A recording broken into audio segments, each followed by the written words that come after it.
Order, please. We'll now begin with the daily routine, beginning with presenting and reading of petitions, presenting reports of committees, tabling reports, regulations, and other papers.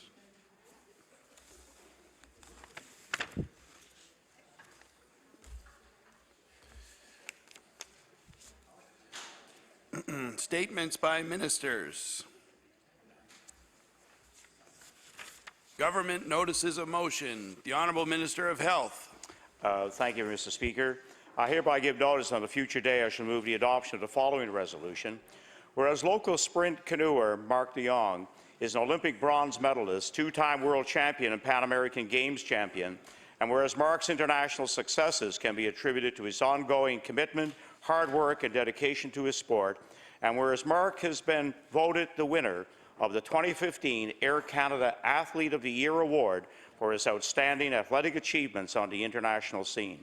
Therefore, be it resolved that all members of the House congratulate Mark de Jong on this award and wish him the very best as he trains for the Rio 2016 Summer Olympics. Mr. Speaker, I ask for a waiver of notice and passage without debate. There has been a request for waiver. Is it agreed? It is agreed. Would all those in favour of the motion please say aye. Contrary-minded, nay. Motion is carried.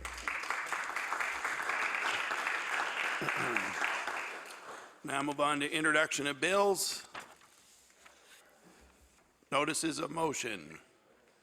The Honourable Leader of the Official Opposition. Thank you, Mr. Speaker. I hereby give notice that on a future day I shall move the adoption of the following resolution. Whereas the Christmas season is a time for giving and sharing with those less fortunate. Whereas food bank use is increasing in Nova Scotia, with almost 20,000 people being assisted in March, 31% of them children. And whereas a lack of fresh, nutritious food is often in short supply at our province's food banks, therefore be it resolved that all members of this House recognize the importance of having access to fresh, nutritious, local food and commit ourselves to do everything we can to ensure it is available to all Nova Scotians. Mr. Speaker, I request waiver of notice and passage without debate. There has been a request for waiver. Is it agreed? It is agreed. Would all those in favour of the motion please say aye. Contrary-minded, nay. Motion is carried. We'll now move on to statements by members. The Honourable Member for Halifax-Armdale. Thank you, Mr. Speaker. It's my pleasure to inform the House that last week, at the invitation of the Right Honourable David Johnston, Governor-General of Canada, I attended the summit on welcoming Syrian refugees to Canada at Rideau Hall in Ottawa. I was honoured to join over 150 other guests and dignitaries from across the country, including provincial immigration ministers, deputy ministers, mayors, one of whom was our very own Halifax Mayor Mike Savage, who co-chairs the task force on Syrian refugee resettlement of the Federation of Canadian Municipalities, community and business leaders for a spirited discussion about diversity, inclusion, and our collective response to the Syrian refugee crisis. After an inspiring opening address by the Governor-General, participants shared ideas and experiences and highlighted the importance of community connections and networks for ease of integration, and also showcased private sector contributions, volunteer efforts, and support. After the summit, I attended the first in-person federal, provincial, territorial ministers responsible for immigration meeting, where I shared, among other items, Nova Scotia's efforts and enthusiasm to take up to 1,500 people through private and government-assisted sponsorship. My sincere thanks to Governor-General Johnston and Minister John McCallum for bringing us together and hosting this historic dialogue. Thank you. The Honourable Member for Cumberland South. Mr. Speaker, December 31st will mark a new milestone in the Progressive Conservative Caucus. After 25 years, Dan Boyd is retiring. Dan started working at the PC caucus office in October 1990. A fresh-faced former radio reporter with a penchant for politics. It is fair to say, Mr. Speaker, for anyone who knows him, that Dan has a unique set of skills and a big heart. He has served 7 premiers, he has seen 7 premiers come and go and has proudly served 7 leaders of the Progressive Conservative Party. In addition, Dan is a tireless community volunteer, a tenacious fundraiser for many organizations at home, an enthusiastic sports fan, including his favorite junior hockey team, which occasionally does well against the Cumberland Blues, I can say, Mr. Speaker. It's an area of disagreement between Dan and myself. And he's a former town councillor. Dan Boyd has served our party and our province well. And so it is my great pleasure to extend our best wishes to Dan, his wife Nancy, their daughter Allison, as they begin a new chapter in the Boyd family life. And Mr. Speaker, I'd invite all members to congratulate Dan on 25 years of service to this chamber.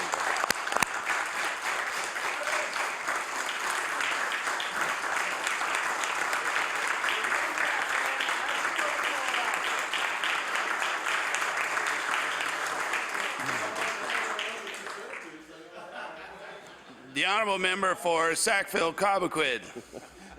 Thank you, Mr. Speaker. The Liberal government made a mistake when they lifted the cap on tuition. Instead of asking universities to tackle executive costs, the Liberal government is putting the burden on the backs of students. King's College, they might not hear me, Mr. Speaker. King's College is asking for a 24% increase in tuition. Cape Breton University raised tuition. Cape Breton University raised tuition by 22%. And St. Mary's University is also raising tuition by over $1,600, Mr. Speaker. It's becoming increasingly hard for young people to stay in Nova Scotia. The Liberal government cut the graduate retention rebate, and now tuition is increasing at the highest rates in the country. So I'm sure something the Liberal government will be proud of, Mr. Speaker. This is not the government. This is not the government the Liberals promised they would be, Mr. Speaker. The honourable member for Kings West. Thank you very much, Mr. Speaker. Mr. Speaker, Nova Scotia is a province which produces many great and wonderful athletes. Hilary Roding is one such athlete. Hilary is a grad of West Kings High School, having been raised in Greenwood in the Annapolis Valley. She has been involved in athletics her entire life. She recently capped off a successful track and field season at the University of Vermont Catamounts with all New England and all American East Conference performances, placing 3rd in the American East Coast Conference Track and Field Championships. Ms. Roding is taking neuroscience, having just finished her 3rd year of study. And Ms. Roding has been a fine example of commitment to both her academics and her athletics. She's a proud example of some of the best values of a Nova Scotian, and she should be applauded for her triumphs. Thank you, Mr. Speaker. The honourable member for Kings North. Speaker, today I rise to congratulate the Northeast Kings Education Centre Titans on claiming the provincial football title. This high school football team took the championship 28-14 in a tough game against the Central Kings Gators in the Division III Provincial Championship. The whole team had been training hard all year for this game, and their efforts paid off. Mr. Speaker, I would like to congratulate all the members of the team on their success and the following individuals for the dedication and support helping to make this happen. Reg Ogilvie, head coach and special teams, Andrew Harnett, defensive coordinator, Devin Adams, offensive and defensive assistant, Bennett Gaskin, offensive and defensive assistant, Alan Bond and Thomas Countway, assistants, team managers, Eileen Hiltz and Laurie Boland. Thank you, Mr. Speaker. The honourable member for Queen Shelburne. Thank you, Mr. Speaker. Mr. Speaker, this fall session has had a cumulative effect on this government, kicking a cabinet minister out of office, firing a chief of staff, dissatisfied teachers, emergency department closures. The list goes on. Mr. Speaker, Nova Scotians are starting to speak out. Order, please.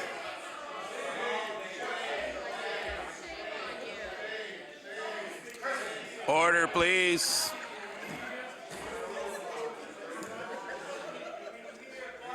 Order, please. The honourable member for Queen Shelburne has the floor. Mr. Speaker, Nova Scotians are starting to speak out against this government. I've seen it at law amendments and in the media.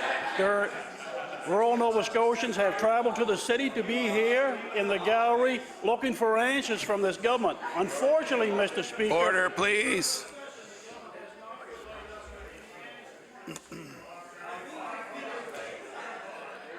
Order, please.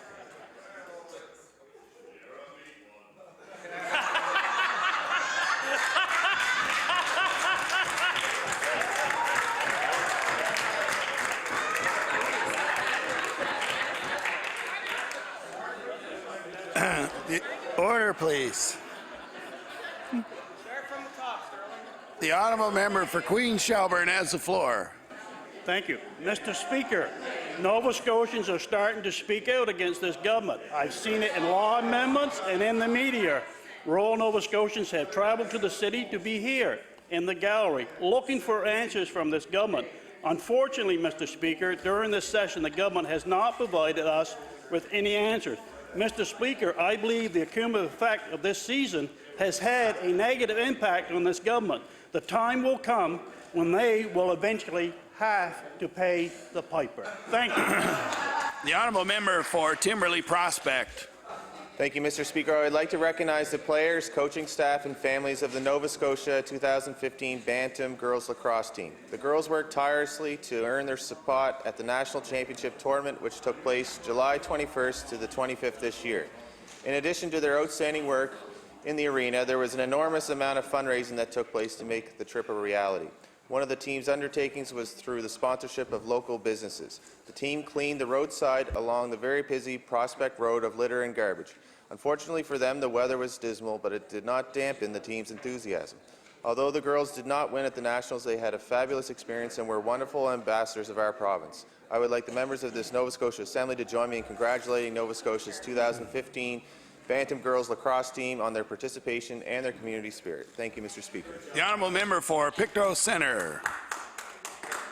Mr. Speaker, in 1890, 5 Humphrey brothers from the Trenton and Glasgow area established the Humphreys Glass Limited in Trenton. Business was very successful, and over the next 27 years, they became the leading bottle manufacturer in Nova Scotia.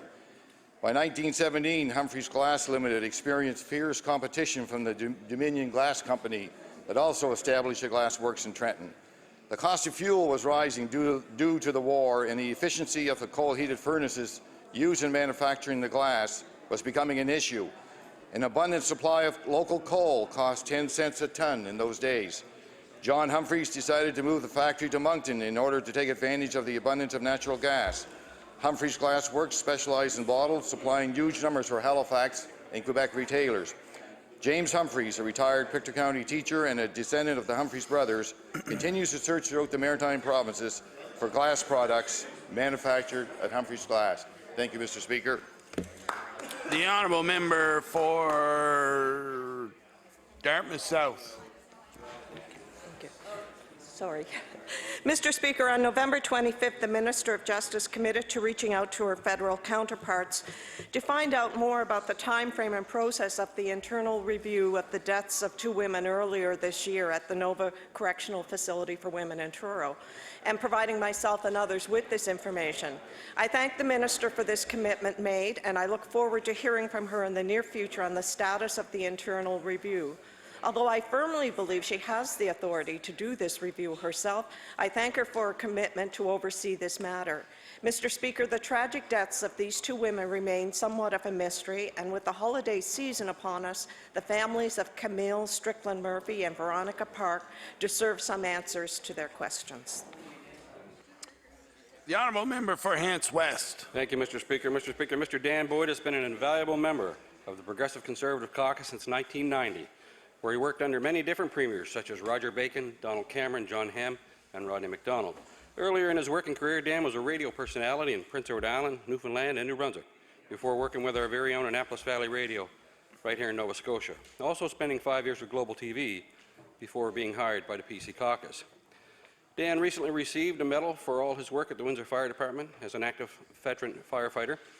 One of Dan's greatest passions, of course, as most of us know, is hockey, which is evident through his extracurricular activities such as his position on the board of directors for the Windsor Hockey Heritage Society, and Dan's flair for his great newspaper articles in the Hants Journal about the latest game at our local arenas. I'd like to take this opportunity to thank Dan for his many years of service and his work but more importantly, his relationship is a personal friend of mine since we were kids. I want to wish him and his wife Nancy, his daughter Allison, all the very best as he retires and hopefully spends a little more time at home to enjoy some of that. Thank you, Mr. Speaker. The honourable member for Northside Westmount. Thank you, Mr. Speaker. I rise today to congratulate Leo Steele of North Sydney. He was presented with the Joe Scott Award for his community involvement in sports by the Northside Sports Hall of Fame. Leo has been a tireless volunteer for the years with the Northside Minor Hockey Association. It's a pleasure to have this opportunity to thank Leo for his endless hours of volunteering and making the Northside community a better place to live. Thank you, Mr. Speaker. The honourable member for Chester St. Margaret's. Mr. Speaker, this is a government that acts first and thinks later, or sometimes never at all. It's a government who thinks making laws without speaking with Nova Scotians is okay. It's a government who thinks that seniors and those living below the poverty line are less important than the government's own fantasy fiscal envelopes. This is a premier who lets his ministers spend thousands of dollars to hang flat-screen TVs and spruce up their ministerial offices while allowing income assistance to be frozen for the second year in the row. This premier's government is okay to spend $42,000 on fancy doors in the premier's office while he's charging pedestrians $700 to cross the street. Thank you, Mr. Speaker. The honourable member for Hants East.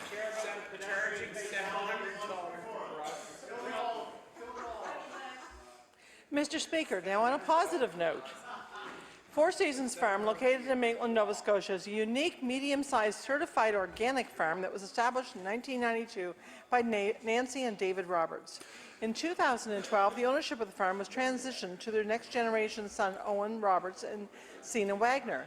This farm has 10 greenhouses which allow them to start their growing season in February and finish harvesting in December. They have a processing building with a walk-in cooler that allows them to process the produce more effectively and out of the elements. Four Seasons Farm offers an internship program each year for 4 or 5 young people from around the world. The interns live and work on the farm while learning all aspects of organic farming. They are each given a small plot of land where they can grow what they want and experiment with crops while experiencing rural Nova Scotia. Since the farm produces herbs, vegetables, and eggs, all available at the historic Farmers Market in Halifax, all Nova Scotians can experience the superior produce from Four Seasons Farm. Thank you, Mr. Speaker. The honourable member for Pictou West. Thank you very much, Mr. Speaker. Mr. Speaker, I rise today to congratulate Troy Greencorn, Artistic Director and founder of the Stan Rogers Folk Festival, for the outstanding success of this year's event. Following the heart-wrenching decision to cancel the festival in 2014 due to Hurricane Arthur, StanFest, as it is affectionately known, returned better than ever in 2015. The annual 3-day festival, held in Canso, had fantastic July weather, featured over 60 talented performers, and boasted a team of hard-working, dedicated volunteers. Mr. Speaker, I'm pleased to recognize Troy for his vision and hard work in developing and sustaining the Stan Rogers Folk Festival. I wish Troy and the entire team of organizers and volunteers well as they plan for next year's 20th anniversary StanFest Festival. Thank you. The honourable member for Sackville-Cobequid. Thank you, Mr. Speaker. The Liberal government legacy will be one of petty cuts, fights with workers, and a healthcare system that is deteriorating. They pick fights with healthcare workers while ER closures rise and home care wait lists double. They drive our film industry away. They cut funding to organizations that help vulnerable Nova Scotians and people living with mental illness. We need to create and preserve good-paying jobs like those in the film industry, Mr. Speaker. We need to reduce ER closures and provide better care for seniors who deserve more long-term care beds and more home care that they can count on, not cuts.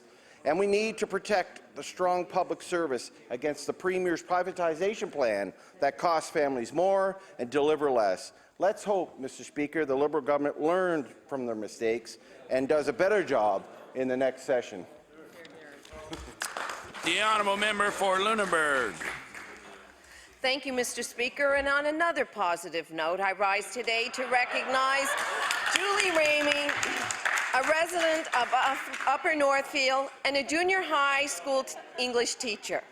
Recently, Ms. Ramey and 10 of her teachers was one of 10 teachers selected to travel to Ethiopia on a 15-day educational tour sponsored by the Canadian Grains Food Bank and the Canadian Lutheran World Relief Program. The mission of the organizers was to someday live in a world without hunger. In Ethiopia, she learned firsthand what living in a world without food really means to people. She also saw how the work being done by various organizations to provide food has made a difference in their lives. She told a local newspaper she left with a new sense of understanding on many levels. The experience has motivated her to learn more and to do more.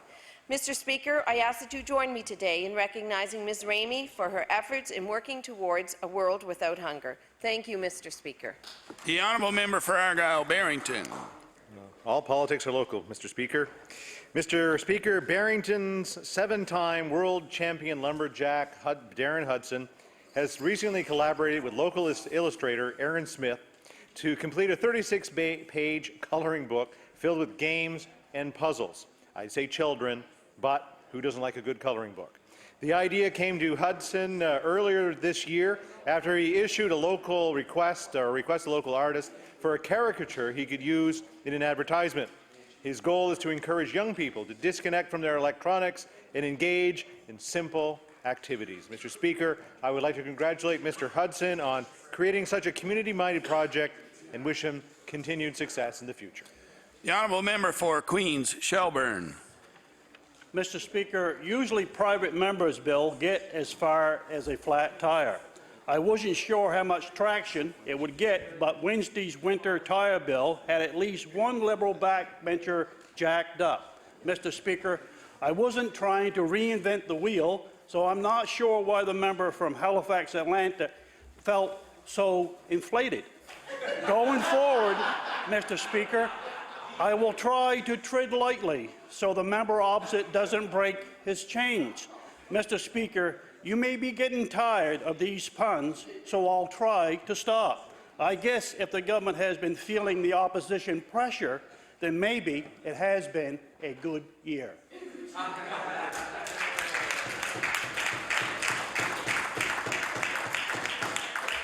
The honourable member for Victoria the Lakes. Thank you, Mr. Speaker.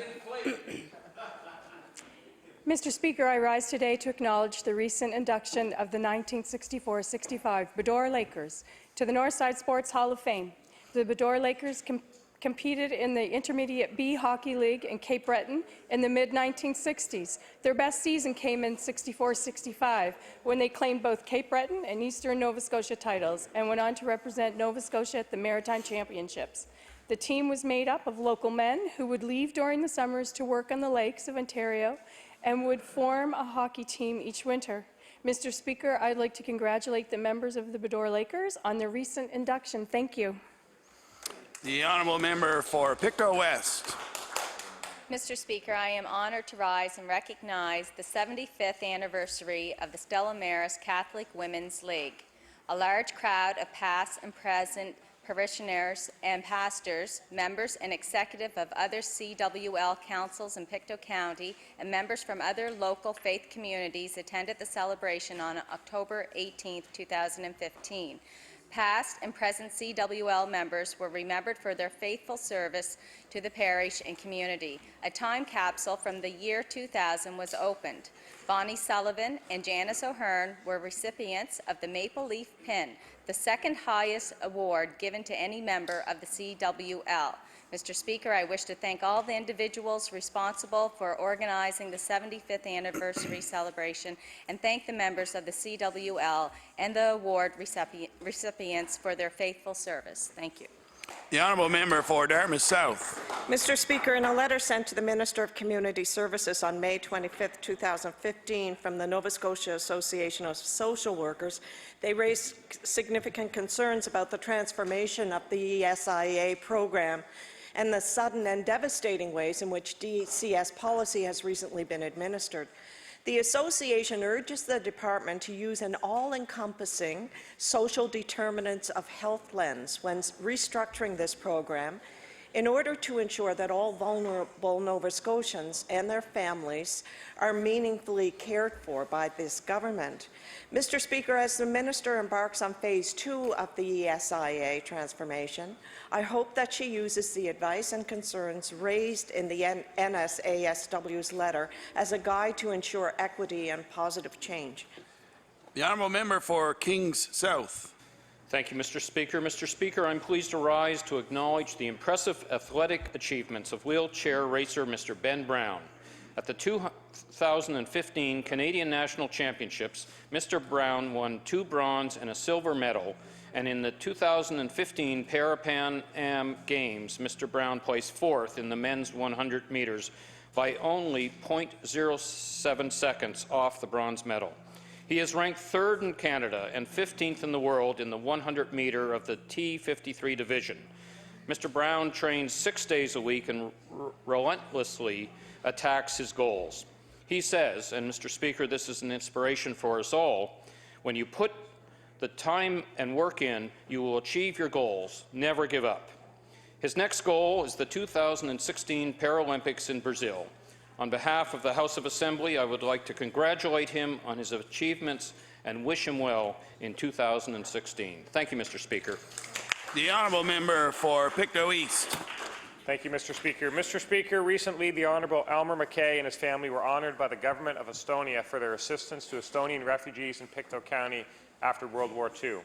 Gita Kalmet, Estonian Ambassador to Canada, presented Mr. MacKay with the Order of the Cross de Terra Mariana, one of Estonia's highest honours, at a ceremony at Pier 21 on Estonia's Independence Day, February 24th. 37 Estonians with little English arrived in Pictou County and were assisted by the MacKays, who provided comfort and employment in their lumbering operations. The generosity to strangers in need that the MacKays exhibited all those years ago still exists today. It's a tradition that makes our province stronger and that stirs a sense of pride in all of us. On behalf of the residents of Pictou East, I extend congratulations to the MacKays. Thank you, Mr. Speaker. The honourable member for Chester St. Margaret's. Thank you, Mr. Speaker. Mr. Speaker, this is a government who consistently displays poor judgment and, even worse, listening skills. This government thinks it's okay to rest on the laurels of past government job creation efforts. It's a government who thinks they shouldn't care they've increased emergency room closures by 30% in one short year. This is a premier who lets his ministers ram through child protection laws that, even when he's convinced, are moving too fast and without adequate consultation. This premier thinks that the best way to pay for falling university enrollment is to lift the cap on tuition and make students go further into debt. This is a premier who continues to defend and hire people at his closest advisors, who he admits act as though they're above the law. Thank you, Mr. Speaker. The honourable member for Sackville Beaverbank. Mr. Speaker, I would like to take this opportunity to tell you about a Middle Sackville family that has embarked on a life-changing journey. On September the 8th, they moved to one of the poorest areas in Haiti. The Churchill family adopted 2 children from Haiti following the 2010 earthquake. Their plan is to work with the Christian development organization called West Indies Self-Help, or better known as WISH. WISH provides clean water along with medical and dental care. The family said this is where they need to be and where they should be. They know that it will be a challenging transition for the whole family. The Churchills know that it's going to be difficult to adapt to a new home, new school, and new friends, but they are confident that it's the right choice. Thank you, Mr. Speaker. The honourable member for Sydney River Myra Lewisburg. Thank you very much, Mr. Speaker. Mr. Speaker, I rise today to congratulate Natasha Burke-Morash on receiving the Teachers Make a Difference Award. Natasha is a grade 9 teacher at George D. Lewis School in Lewisburg. Natasha Burke-Morash is one of those teachers who really gets her kids involved in giving back. Every community, every school, and every student at some point in their lives needs a teacher like Natasha. At this time, I would like to thank Natasha Burke-Morash for her dedication to her students and to her whole community. Teachers Make a Difference is an honor of which she is very deserving. Thank you, Mr. Speaker. The honourable member for Cole Harbour Eastern Passage. Thank you, Mr. Speaker. Tim Henneberry of Eastern Passage opened his first retail store in Fisherman's Cove 2 years ago. Since then, he has opened 2 additional stores, one in Cavendish, PEI, and another in St. John's, Newfoundland. Fog Off Clothing Line is not just your average retail store for clothing. All of us at some point in our lives will find ourselves struggling with depression, mental illness, bullying, and many other conditions that can create a mental fog in our lives. Tim says that supporting and helping one another is what this brand believes in 100%. No one should ever have to travel down a foggy path alone. Fog Off donates 10% of all of its gross sales to the Mental Health Foundation in each province they sell in. Mr. Speaker, please join me in congratulating Tim Henneberry and his business Fog Off with many more years of success. Thank you. The honourable member for Argyle Barrington. Mr. Speaker, I rise today to congratulate Mr. Joe Bishara on his appointment as chair of the Nova Scotia College of Counselling Therapists. Joe Bishara, a resident of Tuscott, is a very popular counsellor at Yarmouth Consolidated Memorial High School. And since finishing graduate school, he's was invited to serve on their board and also serve a term at the national level with the Board of Directors of the Canadian Counselling and Psychotherapy Association's School Counsellors Chapter. Registered counselling therapists deal with many personal, emotional, or mental health issues, including stress, anxiety, depression, relationship difficulties, etc. I'd like to thank Joe Bishara and all counselling therapists for their dedication to their profession. The honourable member for Truro, Bible Hill, Millbrook, Salmon River. Thank you, Mr. Speaker. Last session, this Liberal government made a short-sighted decision that has had long-lasting implications. They cut the successful film tax credit and eventually replaced it with a much less attractive film fund, which is capped, Mr. Speaker. Local directors and producers can no longer guarantee this incentive when pitching Nova Scotia as a location for international multi-million-dollar production companies. This has hurt our industry, Mr. Speaker, in a way that the Liberal government still does not seem to recognize. But Nova Scotians do, Mr. Speaker. Whether they're small businesses who had a tougher summer because projects were cancelled, local residents who missed the news and the cruise coming to town this year, or the family and friends of the many people in the industry who have left our province. Nova Scotians all know what these Liberals don't, that their short-sighted, ill-informed decisions have hurt our thriving, productive, creative industries, which in turn hurts all of us. The honourable member for Waverley Fall River, Beaverbank. Yes, Mr. Speaker. On a brighter note, it is my pleasure and honour to recognize It's an honour to recognize Dr. Michael Fleming, who was named the 2015 Family Physician of the Year for Nova Scotia.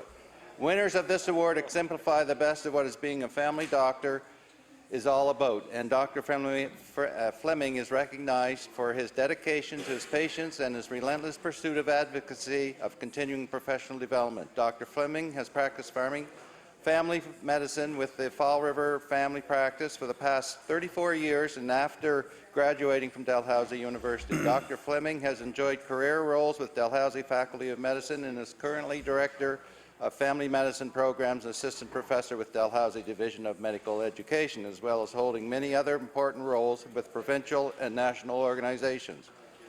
Fall River is proud to have one of their members recognized for their outstanding contribution to the medical community. Please join me in congratulating Dr. Fleming for his award. Thank you. The honourable member for Inverness. Ace the ace. Words not soon forgotten in Inverness. Over $2.5 million raised for the Inverness Legion and the Cottage Workshop. Money that will find its way into the hands of other local charities and good causes.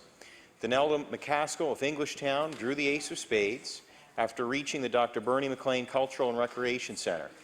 Mr. Speaker, she had to drive all the way from the fields of the Broad Cove Concert Grounds because the event grew so big it had to expand beyond the Legion, beyond the arena, and beyond the parking area provided by the entire Inverness Raceway. Who would have wagered that the weekly event would have gone on for almost an entire year without a winner? While it may have tested the patience of some in the area, 15 years of fundraising were accomplished in just 1 year. Visitors injected the local economy with millions of other dollars that supported local business. What was perhaps most noticeable was the hospitality and professionalism of all of these events. No matter how many people came, Inverness handled them all. May we in this legislature congratulate all the volunteers who made Inverness proud. The honourable member for Clare Digby. Thank you, Mr. Speaker. I'd like to take the brief moment that we have in the House of Assembly to commend the efforts of the residents of our rural communities and to realize new and exciting projects for the towns and villages. For the town of Digby, one of these new projects was actually the return of the Digby fixture present in most centres, the town clock. Absent since 1963, town officials hope to have a new clock in place by 2015 as part of the 125th birthday celebrations of our town. This time it would cost significantly more than the $1,800 paid in 1903 for the last clock. For the town to get a new clock, its residents would have to support the project, include covering 2/3 of its costs. As they have done many times when asked to help, the people of Digby did so enthusiastically. They donated and went to fundraising activities organized by the Masonic Lodge and the employees of Scotiabank. So on June 20th, following a parade of bagpipers, town criers, town officials, the people of Digby watched their new clock as it was unveiled. Through their efforts, there now stands a 12-foot clock at the centre of the town across from the cenotaph. Thank you, Mr. Speaker. The honourable member for Northside Westmount. Mr. Speaker, I rise today to recognize William Perro of Sydney Mines. In October, he was awarded the Emergency Medical Services Exemplary Service Medal by Lieutenant Governor J.J. Grant, along with 13 other paramedics. All of the medal recipients demonstrate exemplary service for at least 20 years, including 10 years in an emergency medical service position that could put them at risk. It's a true honour to have this opportunity to salute William for his special service to healthcare in Nova Scotia. Thank you, Mr. Speaker. The honourable member for Cole Harbour, Portland Valley. Thank you. Thank you, Mr. Speaker. Mr. Speaker, I rise to acknowledge a group of committed citizens in Dartmouth community. This June, the Westfall Cole Harbour Firefighters Association participated in their 26th annual Don Cook Memorial Ladder-a-thon, a fundraising challenge for Muscular Dystrophy of Canada. As reported in the SNAP, these firefighters are known as one of the biggest groups to support muscular dystrophy within the Atlantic region. For the Ladder-a-thon, Lieutenant Matt Brodian spent the weekend perched above his comrades in the bucket of the fire truck's ladder, while Lieutenant Brodian was up above. His fellow firefighters collected donations from generous folks passing by.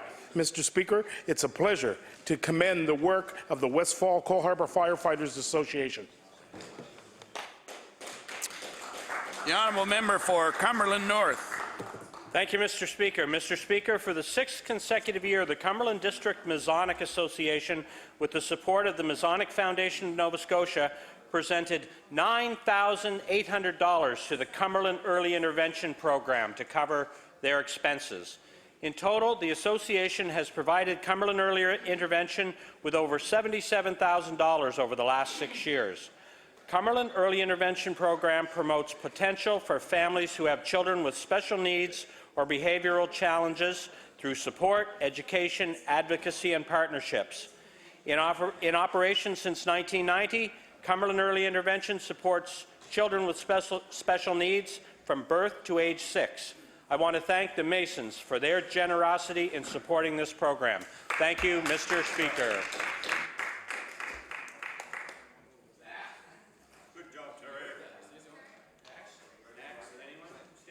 The honourable member for Cole Harbour Eastern Passage.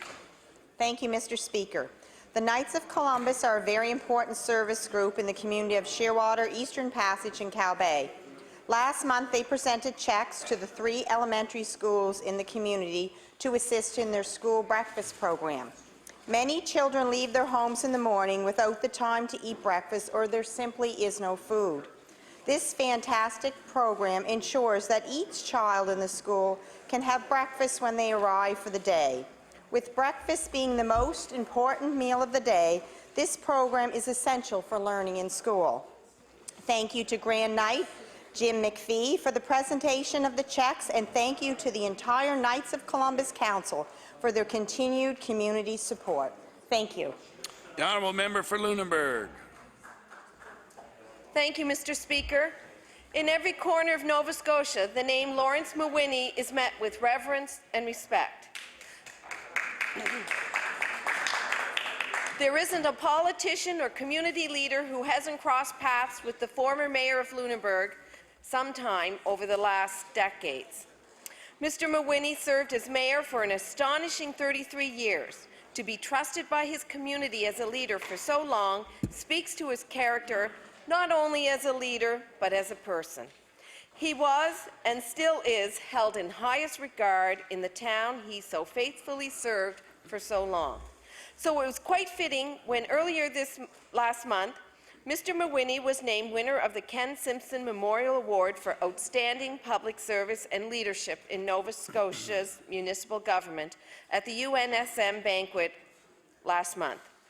Mr. Speaker, I'd like to take the time to congratulate Mr. Mawhinney for this honour, and I'd also like to thank him for everything he's done for Lunenburg and beyond. The honourable member for Clare Digby. Mr. Speaker, I'd like to take this opportunity to praise the courage of 10-year-old Tori Sabin and her family, who had to live their life through a few difficult years. For the last 3 years, the family has been living the reality which no family should have to endure, the critical illness of your child. In September 2012, Tori was having trouble breathing. The news wasn't good. Tori had a large mass on her lung and was diagnosed with leukemia. After 2.5 years of treatments and much time away from her family and friends, Tori is now cancer-free. After finishing her treatments, she then volunteered to be part of a research project. She did so in spite of the fact that this meant more needles and more time away from home. Tori wanted to help some other little girl so that she would not have to go through the same difficulties of treatment that Tori had just endured. I am happy to add that Tori did celebrate being cancer-free in the happiest place on earth, Disney World. This was possible because of the Children's Make-A-Wish Foundation, and a big thank you to the Digby CIBC branch. Thank you. The honourable member for Timberley Prospect. Thank you, Mr. Speaker. On October of 2013, Nova Scotia overwhelmingly rejected the direction of the former NDP government. Corporate giveaways now amount to over $800 million. Power rates rose to the highest in the country. HST was hiked after a promise not to. Public education cut by $65 million. $35 million cut from universities. Those savings didn't even go to a balanced budget, Mr. Speaker. They went to increases in labour costs in the public sector during a recession. Although labour costs were permitted to outstrip economic growth, we have an opportunity to restrict that unsustainable path. No longer can 70% of Nova Scotians afford to increase wage settlements that are above the federal average. Nova Scotia is now open for business under the Liberal government, the highest small business confidence in the country. Leading the country in export growth. Class size is getting smaller. More immigrants staying in our province. Wait times for surgeries declining. Things are looking up in Nova Scotia, and after 2 years, we're just getting started.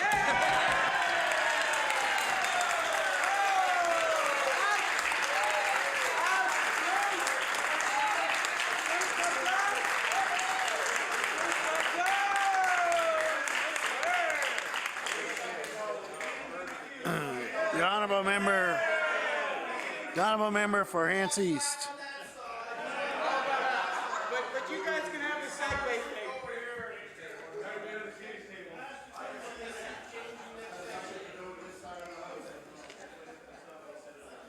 Mr. Speaker, let's talk of sunny ways.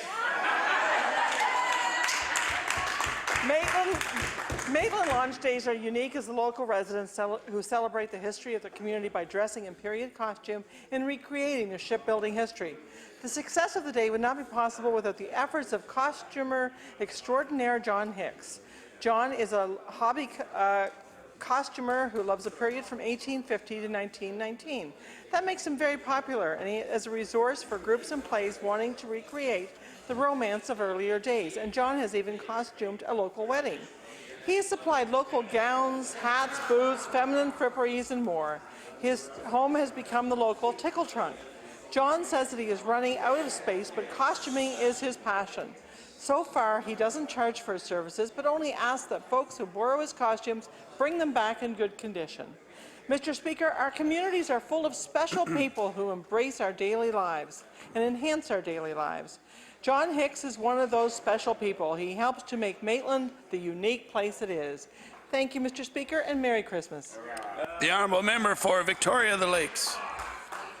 Thank you, Mr. Speaker. I rise today to congratulate Victoria County residents Amanda Morrison and Carolyn McCaskill at the recent 2015 Business and Women in Business Conference and Gala celebrating success held on October the 22nd in Sydney. Ms. Morrison and Ms. McCaskill were presented with the Innovation Award for their year-old business. Above and Beyond Home Care Services. Above and Beyond strives to live up to its name and deliver services that will make a positive difference and enhance quality of the lives of all clients. I'd like to congratulate both Ms. Morrison and Ms. McCaskill. Wish them continued success in the future. Thank you. The honourable member for Inverness. Mr. Speaker, the Cranton Crossroads Community Centre has a new playground. Amy Ross proposed the idea at a community meeting back in 2011. The Community Centre Board liked the idea and a subcommittee was formed to manage the project with Ashton Brown as chairperson. Canadian Tire contacted the group in 2014 offering a donation of $25,000. The municipality of the County of Inverness provided $5,000 and the Central Inverness Community Health Board contributed another $4,000. The Playground Committee held fundraisers and contacted local businesses to raise the remainder of funds needed. Volunteers went to work installing the playground equipment. Let us all recognize Amy Ashton and committee members Julie Murphy, Melinda Ingram, Megan Brown, and Melissa Hart for creating a fun place to play and encouraging physical activity in Marguerite Centre. The honourable member for Pictou East. Mr. Speaker, once again, the kindness and sense of community that abounds in Pictou East makes me proud. Nova Truck Centre is taking part in a toy drive for needy children by asking for donations of unwrapped toys. Toys will be distributed through the Salvation Army and Tierman House. Christmas can be a very sad and lonely time for many, and receiving a special and unexpected gift can mean the world to a parent or a child. The team at Nova Truck Centre Westville is doing its part to support our community, and for this thoughtful gesture, we thank them and wish them great success and a Merry Christmas. Thank you, Mr. Speaker. The honourable member for King South. Thank you, Mr. Speaker. Mr. Speaker, I am pleased to rise to acknowledge the Reverend John Beers for two occasions he recently celebrated, his 80th birthday and the 50th anniversary of his ordination. Over 200 people gathered at the New Minas Baptist Church to celebrate with Reverend Beers, including congregants from every pastorate in which he has ministered over the last half-century. Churches in Kings, Annapolis, Queens, Yarmouth, and Halifax counties. Reverend Beers earned 3 degrees from the Acadia Divinity College and was presented with the Alumni Distinguished Service Award back in 2001. He has always sought to make a difference in the world by not remaining within the walls of the church, but by being out where the people are. On behalf of the House of Assembly, I would like to thank and congratulate Reverend Beers for his half-century of service to so many Nova Scotian communities. Thank you, Mr. Speaker. The honourable member for Clayton Park West. Good. Thank you very much, Mr. Speaker. Mr. Speaker, I'd like to congratulate Brenton Loney, a resident of Clayton Park West, on the recent publication of his book, Rebel with a Cause, the Doc Nakaido story. Mr. Loney's book tells the important story of Dr. Harry Nakaido and the lifelong effect of the treatment of Japanese Canadians during World War II. Dr. Nakaido turned his back on material things and practiced medicine in small-town Alberta, where Brett actually grew up.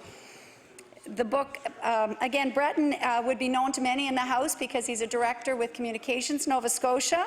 He's also an award-winning journalist, as I said, an excellent public service servant, and an author whose previous work has been published in a number of magazines and anthologies. With this new book, he adds to the strong reputation of Nova Scotian authors.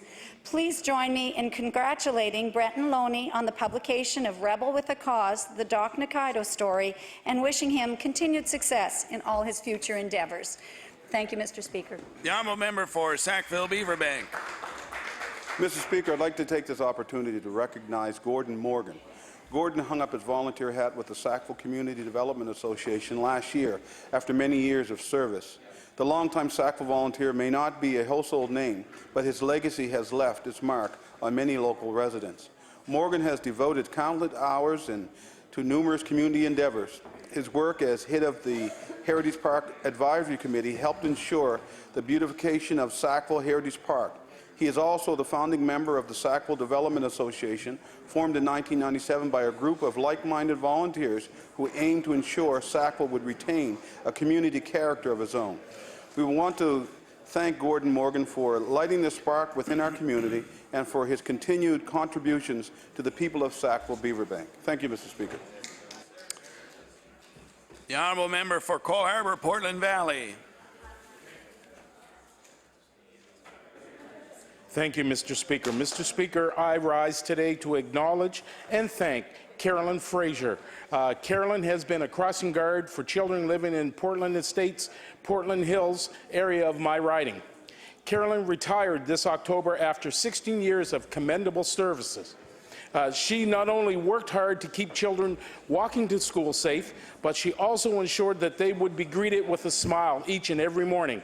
On the last day of class before Christmas, Carolyn would dress as Santa for the children. Mr. Speaker, I'd like to thank Carolyn for her years of service. I'd also like to thank the members of the Portland Hills and Portland Valley Residents Association for presenting Carolyn with a certificate of recognition for her dedication to the children of the community. Mr. Speaker, I'm proud to represent folks like Carolyn and the Portland Hills, Portland States Association. Thank you.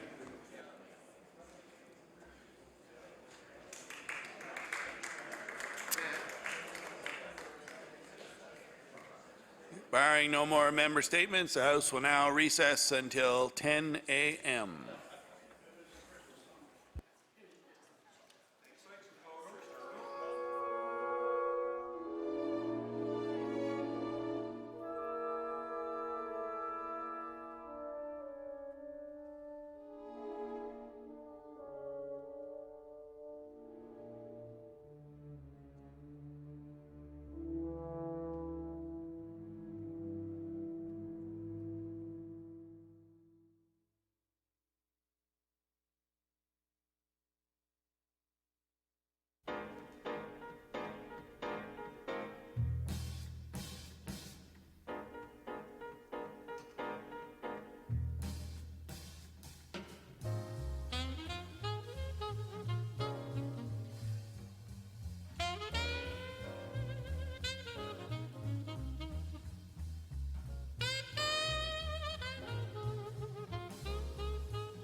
Order, please. We'll now move on to orders of business with oral questions put by members to ministers. The Leader of the Official Opposition.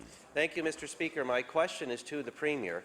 This week, the Minister of Health said, and I quote, "One of the options being considered by the newly amalgamated Nova Scotia Health Authority is having fewer mental health units."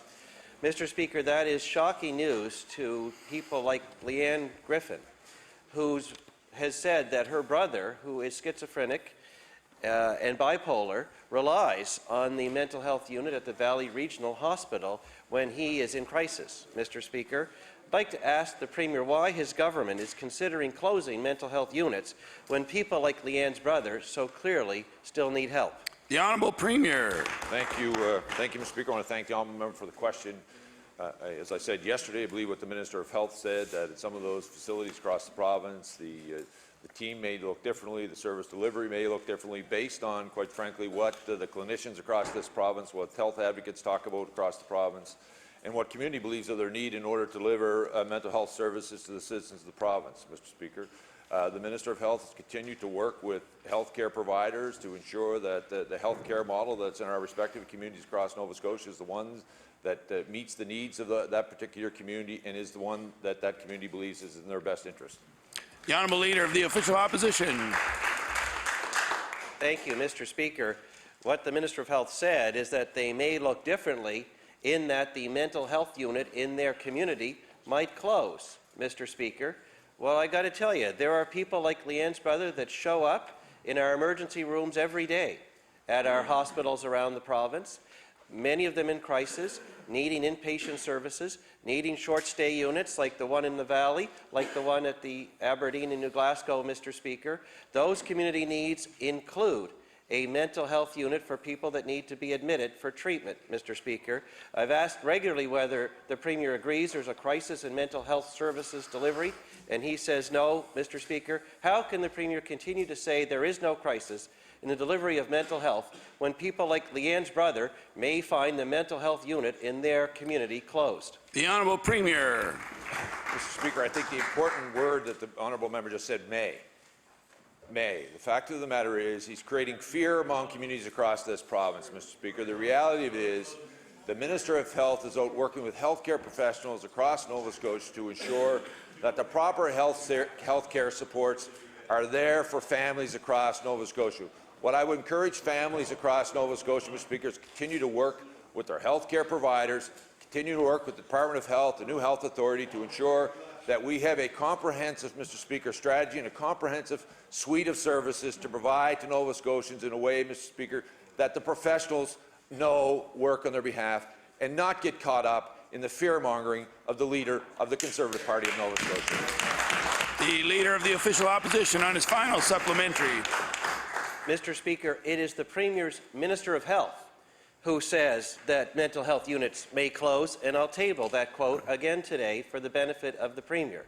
Mr. Speaker, that is the words of the government, that the mental health units may close. The same minister that told the people of northern Nova Scotia that the closure of the mental health unit there was only temporary and that would open by November, and yet it is still closed today, Mr. Speaker. No wonder people are worried.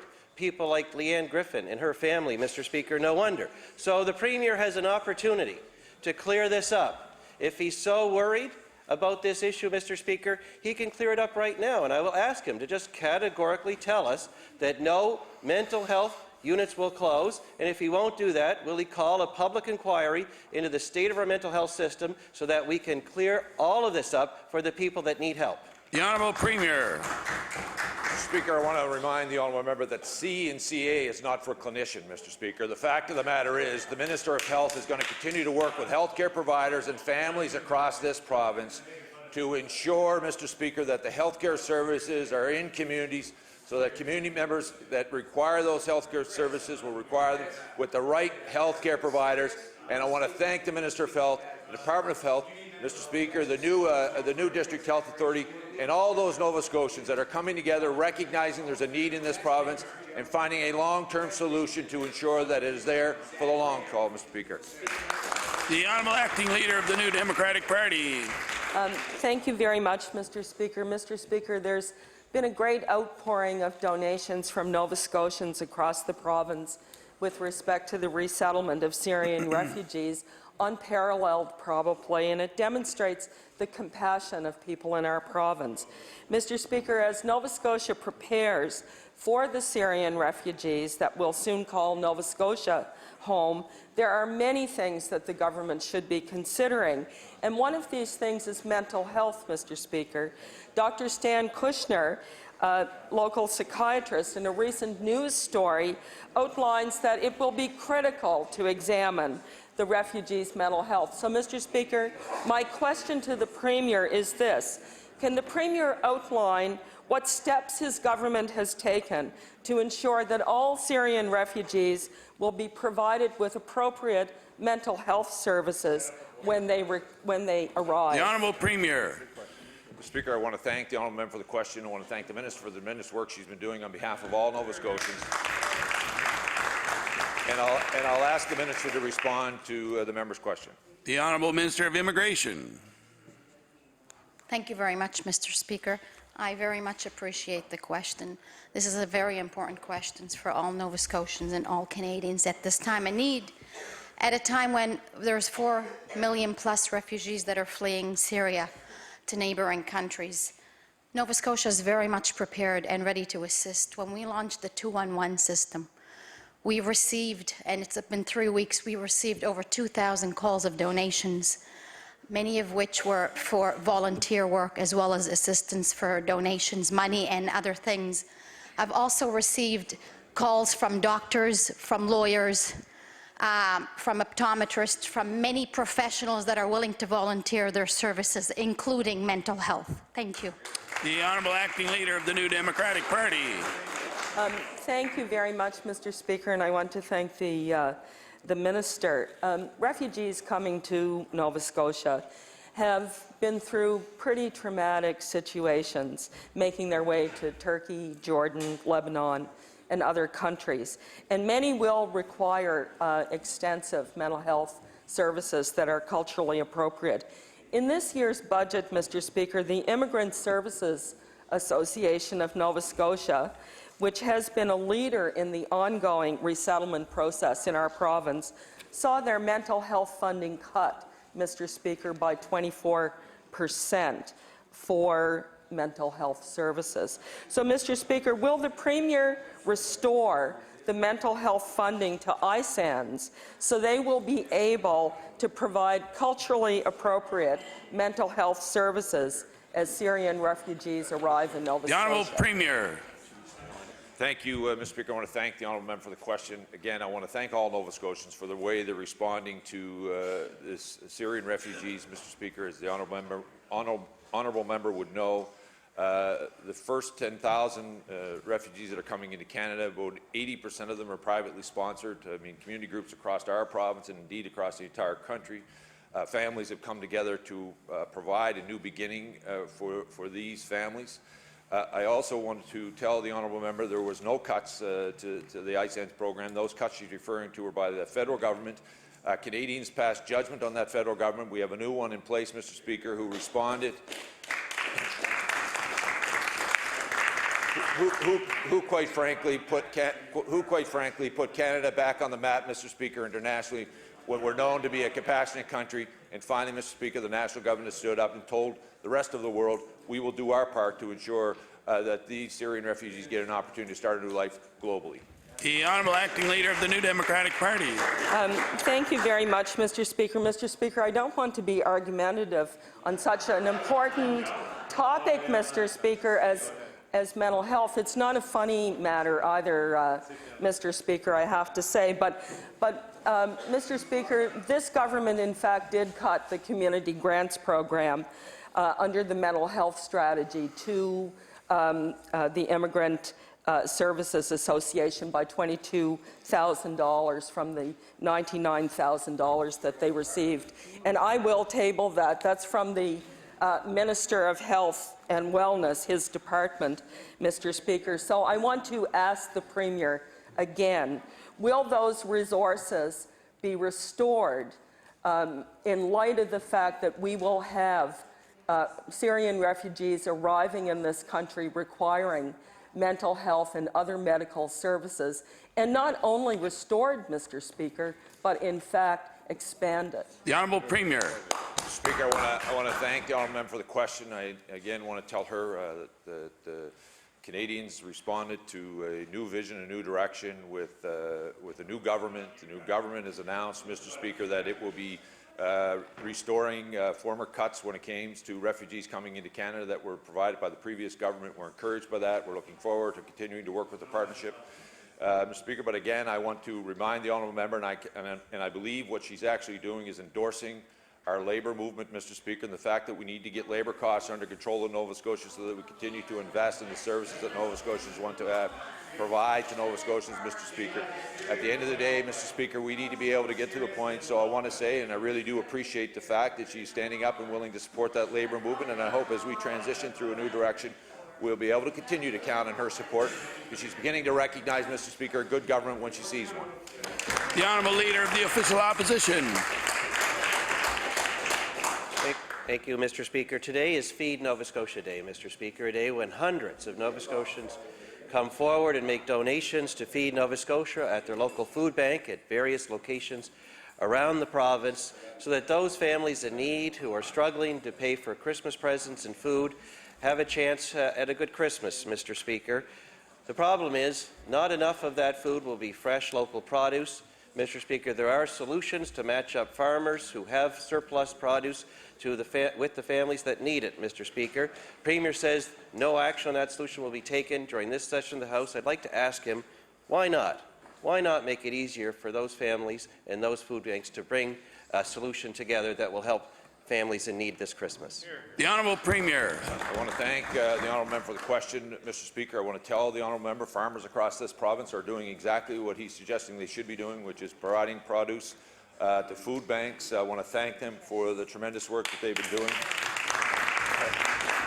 What I've also said, Mr. Speaker, is that the bill brought forward by a number of people in this House at various times. I've asked the Department of Finance to look at that bill, Mr. Speaker, to see what the actual cost would be if there are any unintended consequences, not only to the taxpayers of Nova Scotia, but to the farmers. As he would know, some of them already receive a tax credit for that charitable contribution. So, Mr. Speaker, we haven't said no to the idea, but I think most Nova Scotians want us to ensure we knew what the consequences of that decision would be before we moved on it. The Honourable Leader of the Official Opposition. Mr. Speaker, one way to thank farmers for the donations they make is to recognize it through a tax credit. Fact of the matter is, in other provinces like Ontario, where that has been done, the amount of surplus produce donated to food banks there increased dramatically, Mr. Speaker, meaning more families in Ontario could be helped. That's exactly what I believe all of us, or most of us, in this chamber would like to see happen here, Mr. Speaker. The Liberal Party in opposition was in favour of just such a plan, Mr. Speaker. Now they have a chance to make it a reality. So I'll ask the Premier, what happened to make the government change its view from in favour to we'll see? The Honourable Premier. Speaker, I don't think anything happened, Mr. Speaker. When the honourable member from Kings West tabled that information in opposition, what he'd hoped for, that the government of the day would have taken that bill, taken it to the Department of Finance, and actually understood what the consequences could be. I want to remind the honourable member that's exactly what this government is doing, Mr. Speaker. It's taking it across the Department of Finance and tell us what the consequences would be, Mr. Speaker. So we will look at what that's. Mr. Speaker, the honourable member. Yeah, Mr. Speaker, as I said outside of this House, Mr. Speaker, we'll provide to give credit to whoever wants to provide credit. What we need to make sure, Mr. Speaker, is what is the financial consequences? Will it do what we expect to do?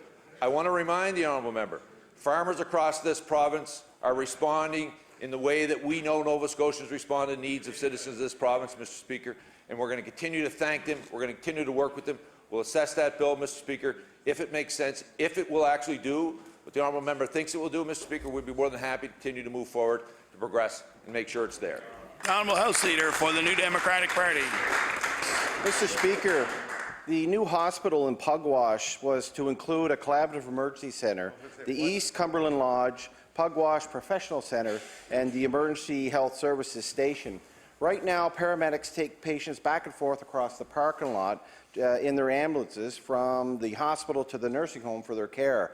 Kitchen and staff push carts of food and laundry bins across that parking lot from one building to the other. So I'd like to ask the Minister, Pugwash deserves the planned hospital to go ahead. Can the Minister of Health explain why the plan for the new hospital in Pugwash has stalled?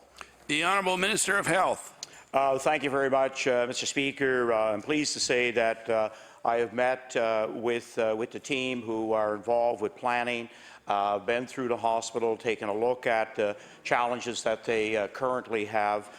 We decided to put things into holding pattern while the Provincial Health Authority did a clinical services review, so that when the future Pugwash Hospital is built, that we will know exactly what services should be in that hospital.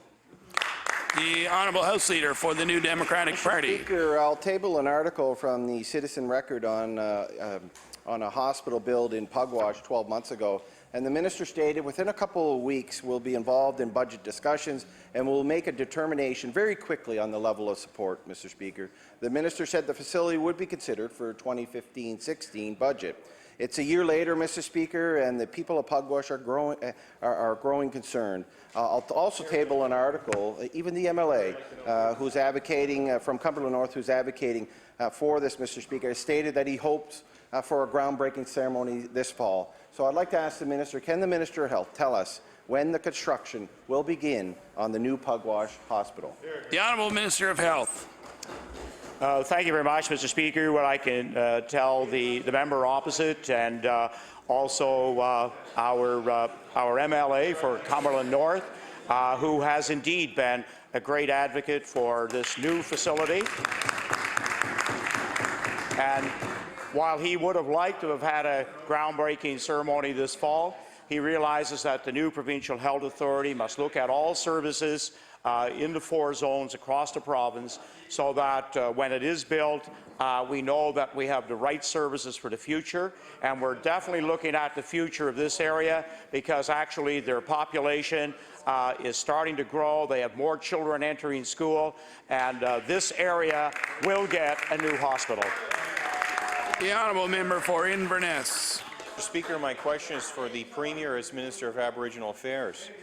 Last March, I wrote to Halifax Mayor Savage about a tender for redevelopment of Cornwallis Park. I had asked that it be used as an opportunity to create a community space respectful for all citizens, Cornwallis Park. Racism, Mr. Speaker, whether it happened 250 years ago or today, brings people down. And we all know the mark that Cornwallis left in our province. We do know that HRM councillors recently passed what I became aware of as a statement of reconciliation with its Indigenous people. And I think that's a positive sign. Will the Premier speak with Mayor Savage and ask that the Cornwallis statue be removed, because it stands as a tribute to the near extermination of Mi'kmaq people in Nova Scotia? The Honourable Premier. I want to thank the honourable member for the question. I had an opportunity more recently to be with a number of the chiefs in the Mi'kmaq community. I had also an opportunity to speak with Dan Paul, who I think all Nova Scotians hold in high esteem. We talked about this particular issue. He made a request of me when it came to the Cornwallis River as it goes through the First Nations community in the Annapolis Valley in Cambridge. Felt it was inappropriate that there would be a sign there that recognized Cornwallis. Very close to that Mi'kmaq community. I called him a few days later, having had an opportunity to look at it, had those signs removed. And we'll continue to work with our partners, both municipally and our Mi'kmaq community, to ensure that our history is reflected, but done so in a respectful way, Mr. Speaker. And I continue to look forward not only to working with Mayor Savage, but the honourable member as we move through what has been a very difficult part of our history, to see that we can make sure that we do right by all of our citizens. The honourable member for Inverness. Mr. Speaker, I'd like to thank the Premier for the response and also thank him for the removal of those signs, because I know that is a matter that affects our Mi'kmaq people deeply, and to have to drive by those signs is certainly something that is good that they're taken down. Mr. Speaker, I received letters from students in Inverness, a grade 11 history class in Inverness. I was very impressed. Mr. Speaker, they asked for the statue to be removed. I know their teacher had mentioned, what message are we giving the youth of our province if we allow that statue to remain? Sunday, we know, is Acadian Remembrance Day. They know as well of what Cornwallis has done in our province. And some people, Mr. Speaker, I respect, feel that Cornwallis may be a part of their heritage, but I don't think it means they have to own what he did or celebrate it in the form of a park. What the Premier has said has been very positive. I would ask him, again, I'll let him comment, but I would ask him that this move ahead and that we, as a province and as a legislature, support the removal of that statue. Thank you. The Honourable Premier.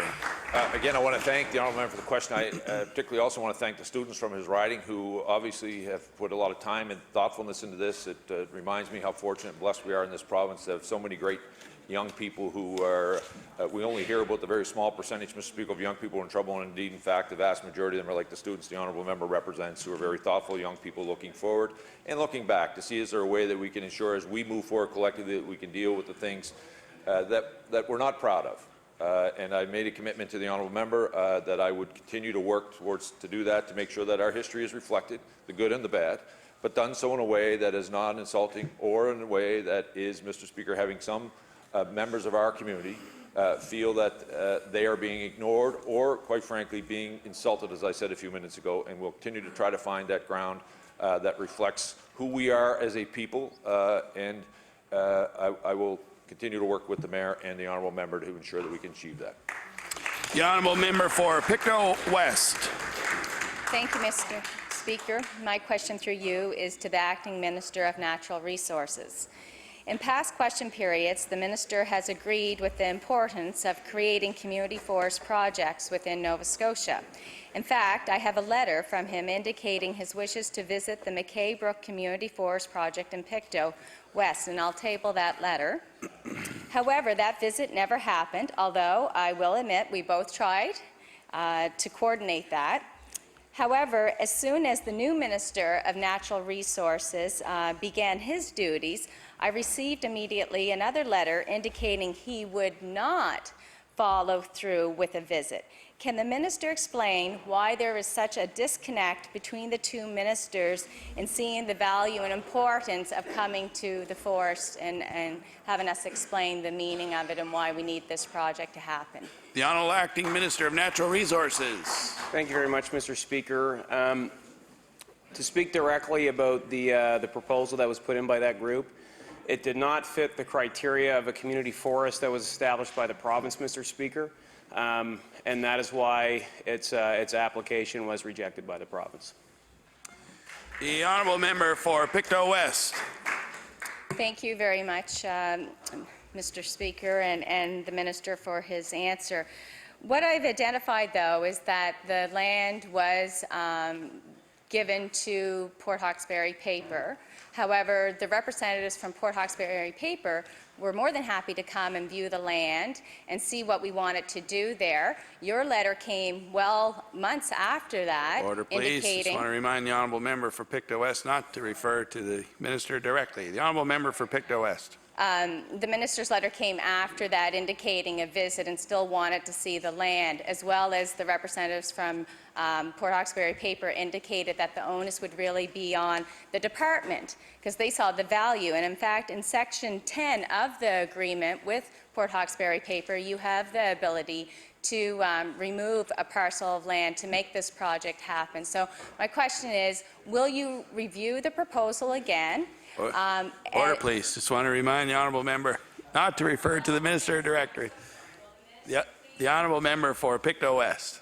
Will the Minister please review the proposal again, as well with the Minister of Natural Resources, and consider coming to Pictou West and sitting down with the McKay Brook Group and discussing the future plans of this project? The Honourable Acting Minister of Natural Resources. Very much, Mr. Speaker. My offer still remains if we can coordinate a time for myself to visit. We will do that. I'm not sure when my next visit to Pictou County will take place, but we will do our very best. When it comes to the allocations that have been committed to Port Hawkesbury Paper, that was done under the previous government. The province is actually having a very difficult time right now because of the overall softwood fibre shortage to actually come through with all of the fibre that was committed by the NDP government to Port Hawkesbury Paper as part of their plan. I cannot commit at this time that any decisions will be made to change course at this point. The Honourable House Leader for the New Democratic Party. Mr. Speaker, the Victoria General Hospital flood that forced the cancellation of hundreds of surgeries was more proof for the minister that a plan to replace the Centennial Building had to continue progressing. On September 15th, the minister stated that the delay in the plan to replace the Centennial Building were caused by the shift from Capital Health to the Nova Scotia Health Authority, which led to another review of facilities across the province, Mr. Speaker. Can the minister provide us with the results of this review of healthcare facilities? The Honourable Minister of Health. Thank you very much, Mr. Speaker. What I can tell the honourable member and former health minister that the clinical services review has been completed. That work now is starting to translate into planning for the future, what facilities we need, what we need where across Nova Scotia, and we will start very shortly. In fact, many significant changes will get underway in 2016, and I'm sure he will like some of those changes because he was in the department when many of them started their momentum. The Honourable House Leader for the New Democratic Party. Thank you, Mr. Speaker. Capital Health District Health Authority had a plan to replace the Centennial Building with steps outlined on their website to be taken from 2012 to 2020, which construction was supposed to begin in 2016, Mr. Speaker. The minister has replaced the Capital Health, of course, with the Nova Scotia Health Authority, and a new schedule has been developed. Can the minister tell us and all Nova Scotians when construction will begin on the new building to replace the crumbling Centennial Building? The Honourable Minister of Health. Thank you very much, Mr. Speaker. We know that the first phase of some of the capacity at the Centennial Building is now underway at Dartmouth General. It's in now the final schematic and design changes, and we'll be adding significantly to Dartmouth General as part of the overall plan for our provincial hospitals. And in terms of the phased work for the QE2, between 6 and 12 months, we will see work getting underway. The Honourable Member for Kings North. Thank you, Mr. Speaker. Mr. Speaker, my question is for the Minister of Business. Mr. Speaker, southern Nova Scotia employment has decreased by 12%. That is the second worst decrease in any region in the country. It represents the loss of 6,900 positions of employment. Full-time employment decreased by 10% over the last 5 years, which is the third worst regional result in the country. The population of the southern Nova Scotia has also been decreasing at an alarming rate, 2,900 in the past 5 years. Mr. Speaker, my question for the Minister is this. Since the member has not raised the concerns of the people of his region, will the Minister take the opportunity now to explain why his region of the province has been hit so hard and has seen such little support? The Honourable Minister of Business. Thank you, Mr. Speaker, and I thank my colleague for the question. I want to assure my colleague that I do share and express the best interests of the residents of the South Shore every opportunity that I get. But, Mr. Speaker, let's be realistic and let's not play politics in this game. The Canadian economy is struggling, and inherently every provincial economy is struggling, Mr. Speaker. We are changing the discussion around economic development in the province of Nova Scotia. The private sector are stepping up to the plate. They're leading that discussion. We're supporting them by creating an environment where small business and business in general is able to be successful. The Honourable Member for Kings North. I'd like to thank you, Mr. Speaker, to the Minister for that answer. Mr. Speaker, the unemployment rate is 10.5%, the seventh highest rate in all regions of the country. People outside the labour force have increased by 14% in the last 5 years, 4% over last year. Unemployment rate is 49.7%, which means less than half the population is working. We've seen hundreds of jobs lost in the film industry, and we know how important the film industry was to the South Shore. Mr. Speaker, my question for the minister is this. Does the minister still believe that changes to the film tax credit are positive to his region? The Honourable Minister of Business. Thank you, Mr. Speaker. I don't know how many times I have to repeat this in the legislature. The film industry representatives have told us that the new Film Television Production Incentive Fund is a funding formula that is workable for them.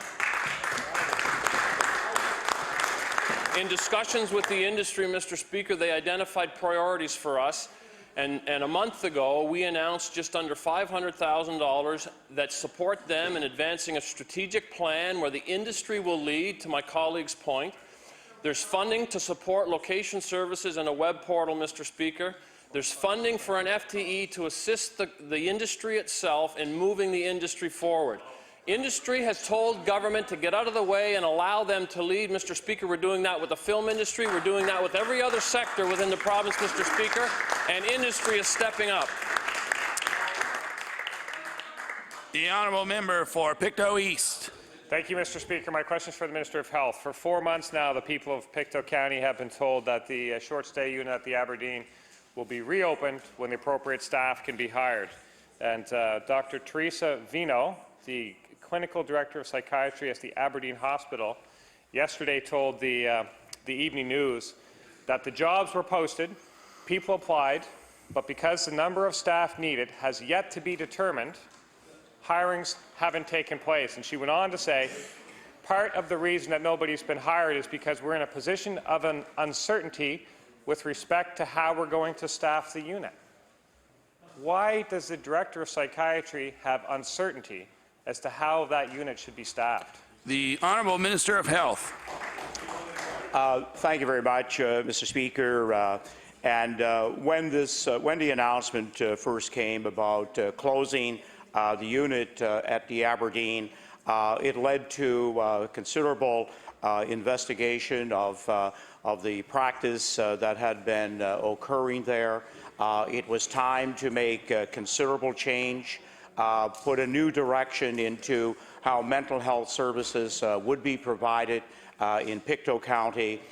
With the clinical review going on across the province, it was a good time to take a long, hard look at what would, in fact, be the best delivery model for Pictou County and indeed across Nova Scotia. The Honourable Member for Pictou East. Thank you, Mr. Speaker. So we've been hearing it's staffing, staffing, staffing. Today we're hearing maybe it's something else because there's a long, hard look being taking place here. It's been 4 months of long, hard looking. We learned yesterday from the article that when the mental health unit was closed, a study was initiated regarding the services provided. So I assume that's the study that the minister is referring to. I would ask the minister today, 4 months has passed, when will the study be available? And if it's available now, will he table it for the benefit of this House? The Honourable Minister of Health. Thank you very much, Mr. Speaker. I've had those meetings with Dr. Corey, Dr. Vino, to take a look at the direction that the unit will be going. What we certainly know so far since August 1st, 8 patients have needed short-term psychiatric care. They've all been looked after. We know that the capacity of the unit, we know that the approach of the unit, all that needs to change for the future, and I have great confidence in the psychiatric team in Pictou and the direction that the Provincial Health Authority under Dr. Corey is providing us. The Honourable Member for Dartmouth South. Mr. Speaker, my question is to the Minister in charge of the Film and Television Incentive Fund. In November, we heard the testimony at the Economic Development Committee from Screen Nova Scotia and other experts in the film industry. They said, and I will table that, and I would also ask that the minister read it, because they said at the time there were 3 significant issues with the new Film Incentive Fund in light of the dramatic drop in the work, and that is the cap on it, the loss of the equity program, and the percentage or level of the incentive fund itself. When will the minister address these 3 concerns of the film industry? The Honourable Minister of Business. Thank you, Mr. Speaker, and I thank my colleague for the question. I believe earlier this week there was a similar question relative to the amount of money in the fund. There's been 9 projects approved, 9 production projects approved, Mr. Speaker, totaling $1.6 million. There's $8.4 million left in that fund, Mr. Speaker, and we look forward to future applications from the film industry to utilize the monies that presently exist, the balance that exists in that fund, Mr. Speaker. I don't think there's any more opportunity for the industry to use the money that's available. The honourable member for Dartmouth South. Mr. Speaker, at the Economic Development Committee, Screen Nova Scotia and the film industry experts talked about a production which we now know to be the global show The Code, starring Jason Priestley. This $20 million series was lost due to the uncertainty in the Nova Scotia industry. It was lost to Hamilton because of a 2% difference in the level of the incentive. The fund in its current form is not working. When will the minister at least consider improving the percentage points of the new fund so that we don't lose out on any other TV series like The Code? The Honourable Minister of Business.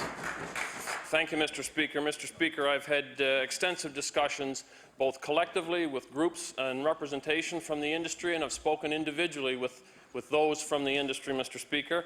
The discussions that we've had with the industry, they have clearly said to us we have to change the discussion. There's too much negativism around the industry in Nova Scotia. Government agreed and representatives from the industry agreed, Mr. Speaker, and that's what we've tried to do recently with $500,000 in funding. Mr. Speaker, to that point, I want to table an article entitled Journeyman Bets in Film Industry Future. And Mr. Speaker, this was an All Nova Scotia report indicating Matthew Welch is bucking the trend in the province's film industry and investing $1 million in a new studio for his company, Mr. Speaker. This is a great example. This is a great example, Mr. Speaker, of individuals in the industry,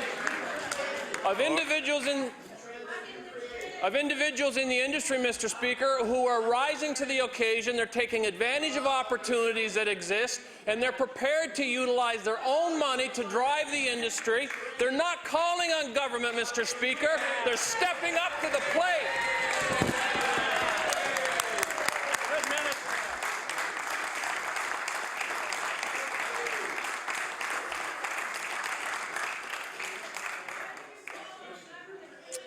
The honourable member for Kings North.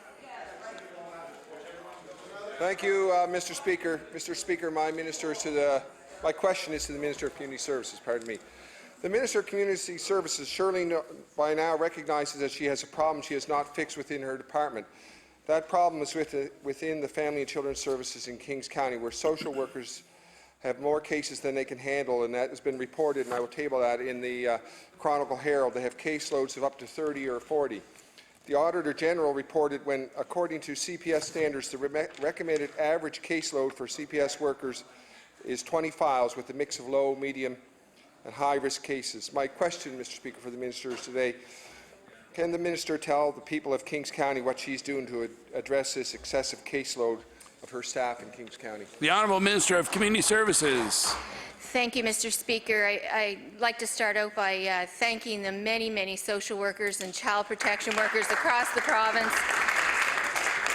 that, quite frankly, do a job that many of us can't even imagine the circumstances that they face every day. I have made it clear, excuse me, sorry.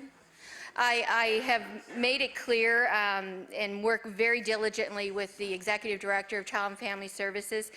We have a standard in this province. The standard is 20 in the caseload. We generally run an average of between 13 and 16. When it inches closest to the standard in any town, any part of the province, we make sure that we move resources into that area so that there are substantial coverage everywhere from one end of the province to the other. The honourable member for Kings North. I'd like to thank the Minister for that response, and I also recognize that this is not an easy job caseworkers have. Mr. Speaker, the Ombudsman has expressed concern in a July 2014 report about the heavy caseload for social workers in Kings County, and I understand that the Minister is making efforts to correct that, but this is to have 30 to 40 cases per social worker is a very, very serious situation, which we believe also impacts the quality of work that they can do. Is she confident that Mr. Speaker, is the Minister confident that the corrective measures that she is taking will address this heavy caseload? The Honourable Minister of Community Services. Thank you, and I absolutely would address that if I felt that that was the case in Kings County. The information actually came from a social worker who does not work within the Department of Community Services. We have staff both in management on and in the ground in Kings County that monitor caseloads every single week so that we know exactly where we're sitting with caseload coverage, because at the end of the day, it's about keeping children safe and making sure that families are supported. The Honourable Member for Colchester, Musqueam Valley. Thank you, Mr. Speaker. My question is for the Minister of Justice. In the last 2 weeks now, I've had 4 calls from people who are dealing with maintenance enforcement. The one thing that is common to all those calls is the frustration of not getting through to the department. Could the Minister make an inquiry as to why this delay in communication is taking place? The Honourable Minister of Justice. Thank you very much, Mr. Speaker. And I think all members of the House know that the maintenance enforcement program is a priority for our government and for the Premier. And I have actually, in my time as Minister, been twice to their offices in New Waterford to meet the people and see what's going on there. It's an office that was extremely stressed 3 years ago when all of the other regional offices were closed and everybody moved to New Waterford. 70% turnover of staff at that time. So that's part of the history of where some of their disarray came from, and it was not a program that was working well to begin with. I would never say it was working well to begin with. So, Mr. Speaker, it's certainly in our sights to do better, and that's why I've been visiting. We're making every effort to do better, and perhaps in your next question I can add to that. The Honourable Member for Colchester, Musqueam Valley. No, that's very helpful, and thank you, Mr. Speaker, and thank the Minister for that answer.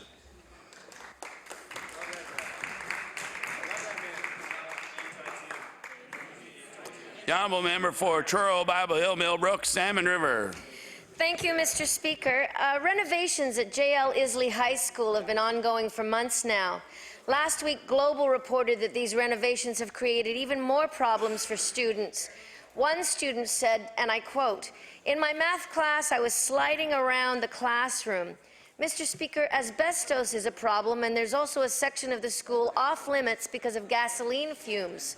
One parent who removed her son from the school due to health and safety concerns as well, and I'll table that, Mr. Speaker. My question for the Minister of Education is, what assurances can she give parents and students at J.L. Isley that it's safe to go to school? The Honourable Minister of Education. Thank you, Mr. Speaker, and thank you to the member for the question. I think it would be fair to repeat in this House that safety of students in all of our schools is a priority for this government.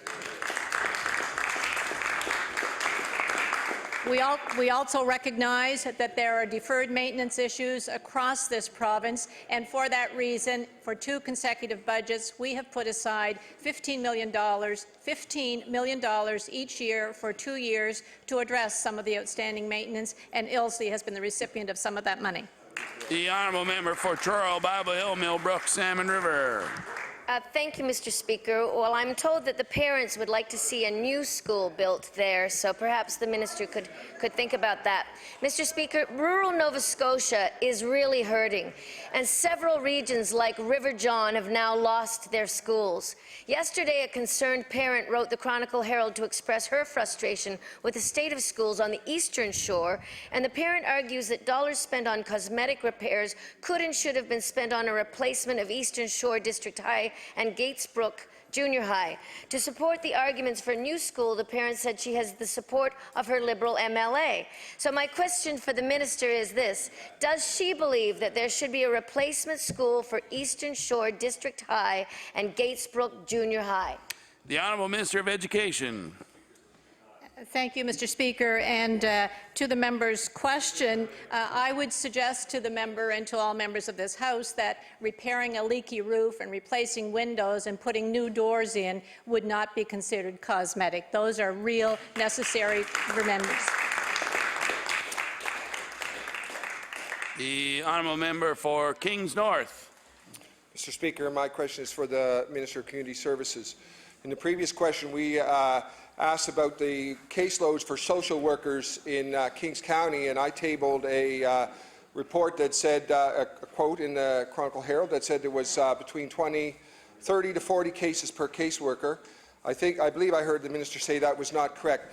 I would like the minister to explain this discrepancy in the numbers to me. The honourable Minister of Community Services.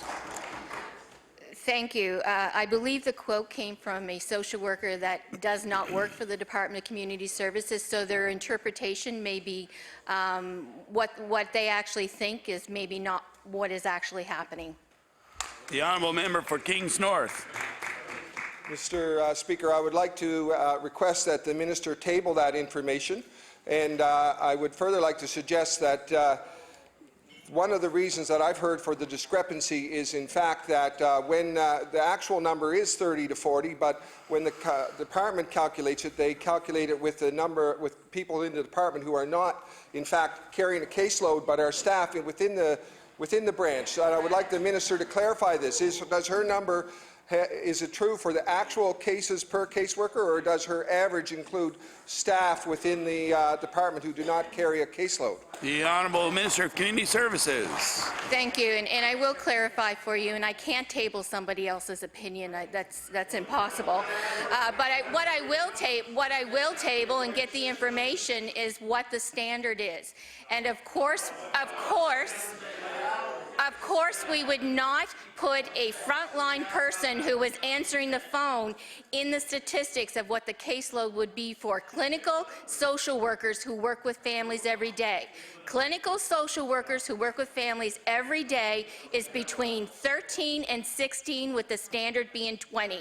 We do not include the people who answer the phone, the people who carry children from one place to another, the people who do assessments. They are the actual clinical social workers that are part of the standard. The honourable member for Chester St. Margaret's. Thank you, Mr. Speaker. My question is to the Minister of Business. Last year, tourists and tourism employees were taken by complete surprise when the government abruptly closed its visitor information centres in Digby and Pictou with no notice, no consultation.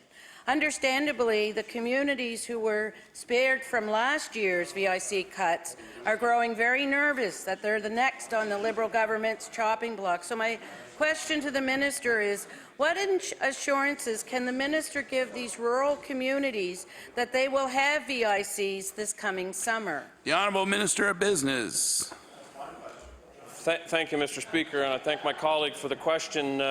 Mr. Speaker, we continue to have discussions with communities across the province on the tourism industry itself and the need to change the industry.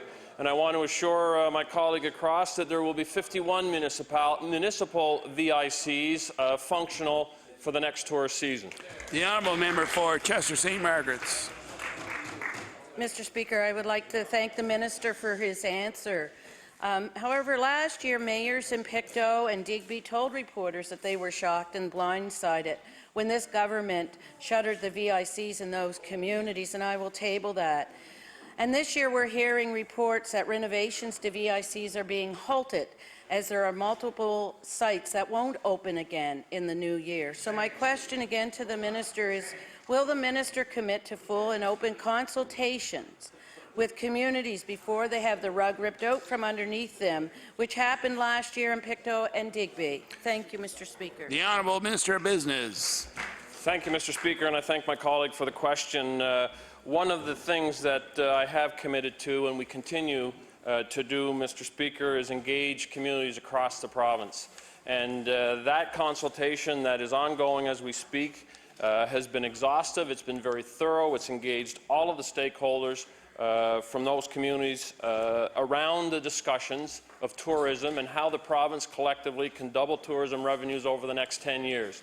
And I would share with my colleague that those discussions have been very productive. We continue with those discussions, that there has been no decisions made, and at the first opportunity, Mr. Speaker, I'd be more than pleased to share both with my colleague and this House the outcomes of the discussions that we have embarked on. The honourable member for Kings North. Thank you, Mr. Speaker. My question is for the Minister of Community Services. This issue is of extraordinary importance to the people of Kings North. Order, please. And, Time allotted for oral questions put by members to ministers has expired. We'll now move on to government business. The Honourable Government House Leader. Speaker, would you please call public bills for third reading? We'll now call public bills for third reading. Speaker, would you please call Bill number 139, the Municipal Elections Act? We'll now call Bill number 139, the Municipal Elections Act. The Honourable Minister of Municipal Affairs. Thank you very much, Mr. Speaker. I move third reading of Bill 139.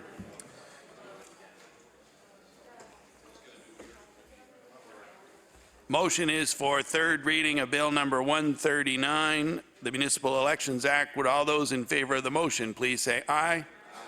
Contrary-minded, nay. The motion is carried. Bill number 139, entitled An Act to Amend Chapter 300 of the Revised Statutes 1989, the Municipal Elections Act. Ordered that the bill do pass and the title be as read by the clerk. Ordered that the bill be engrossed. The Honourable Government House Leader. Speaker, would you please call Bill 138, the Chartered Professional Accountants Act? We'll now call Bill number 138, the Chartered Professional Accountants Act.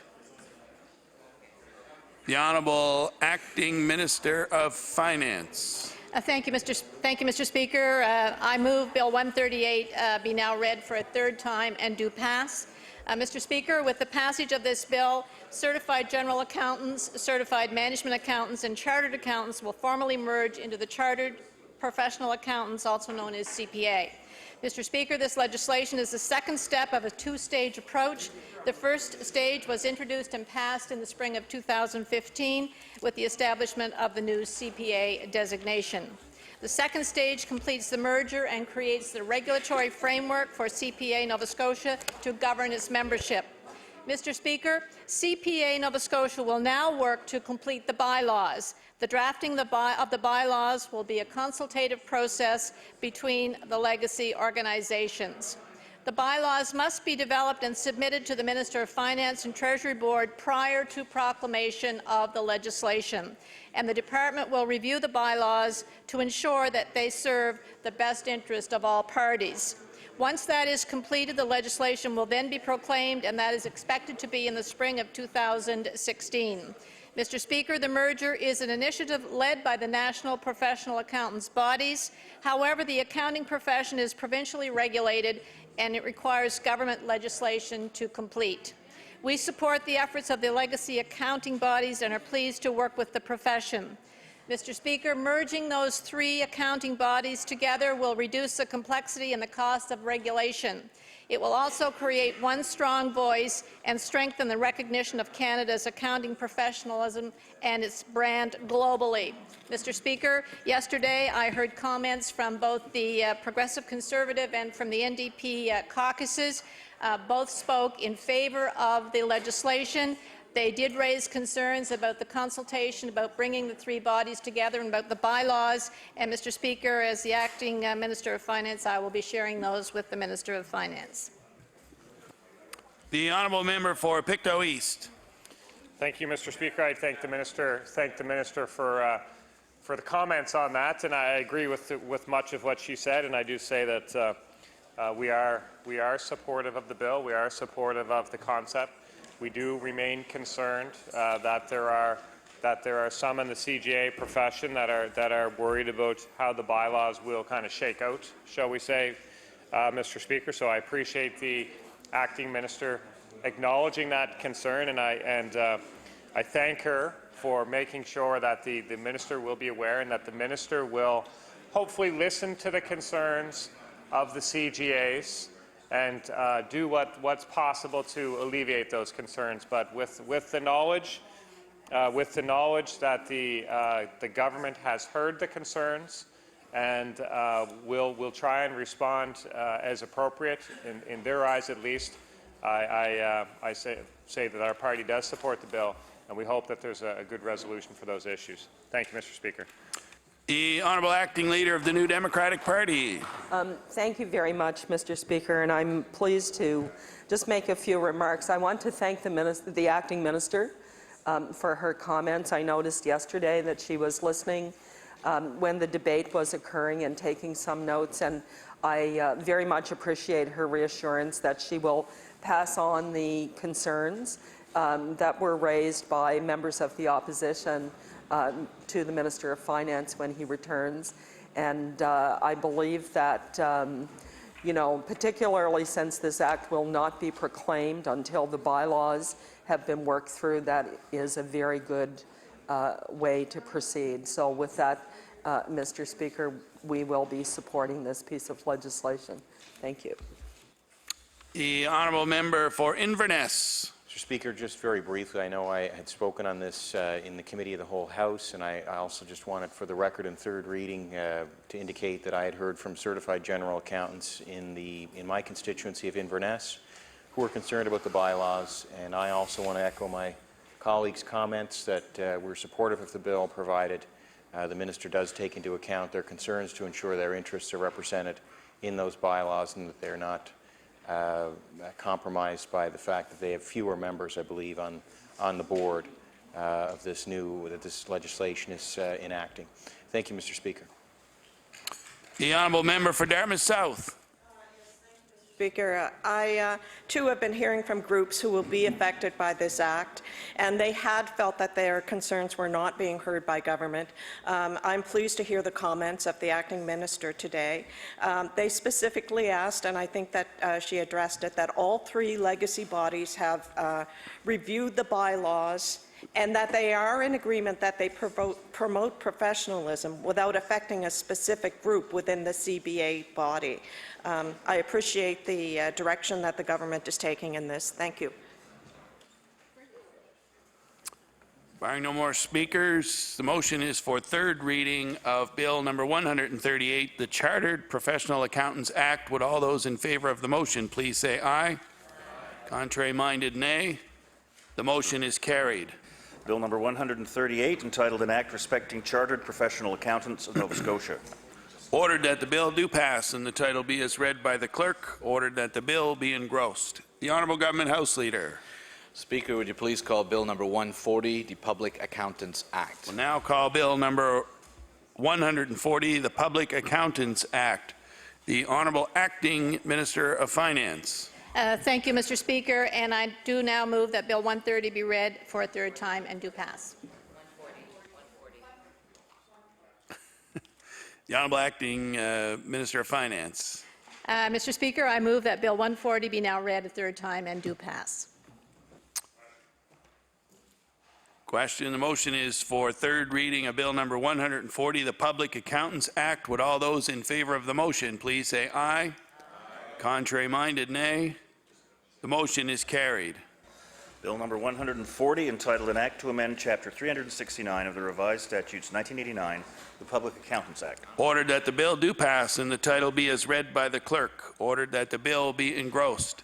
The Honourable Government House Leader. Speaker, would you please call Bill number 143, the Regulatory Accountability and Reporting Act? Now call Bill number 143, the Regulatory Accountability and Reporting Act. The Honourable Minister of Business. Thank you, Mr. Speaker. Mr. Speaker, I move that Bill 143, the Regulatory Accountability and Reporting Act, do pass. The Honourable Member for Inverness. Through here so quickly and favorably, Mr. Speaker.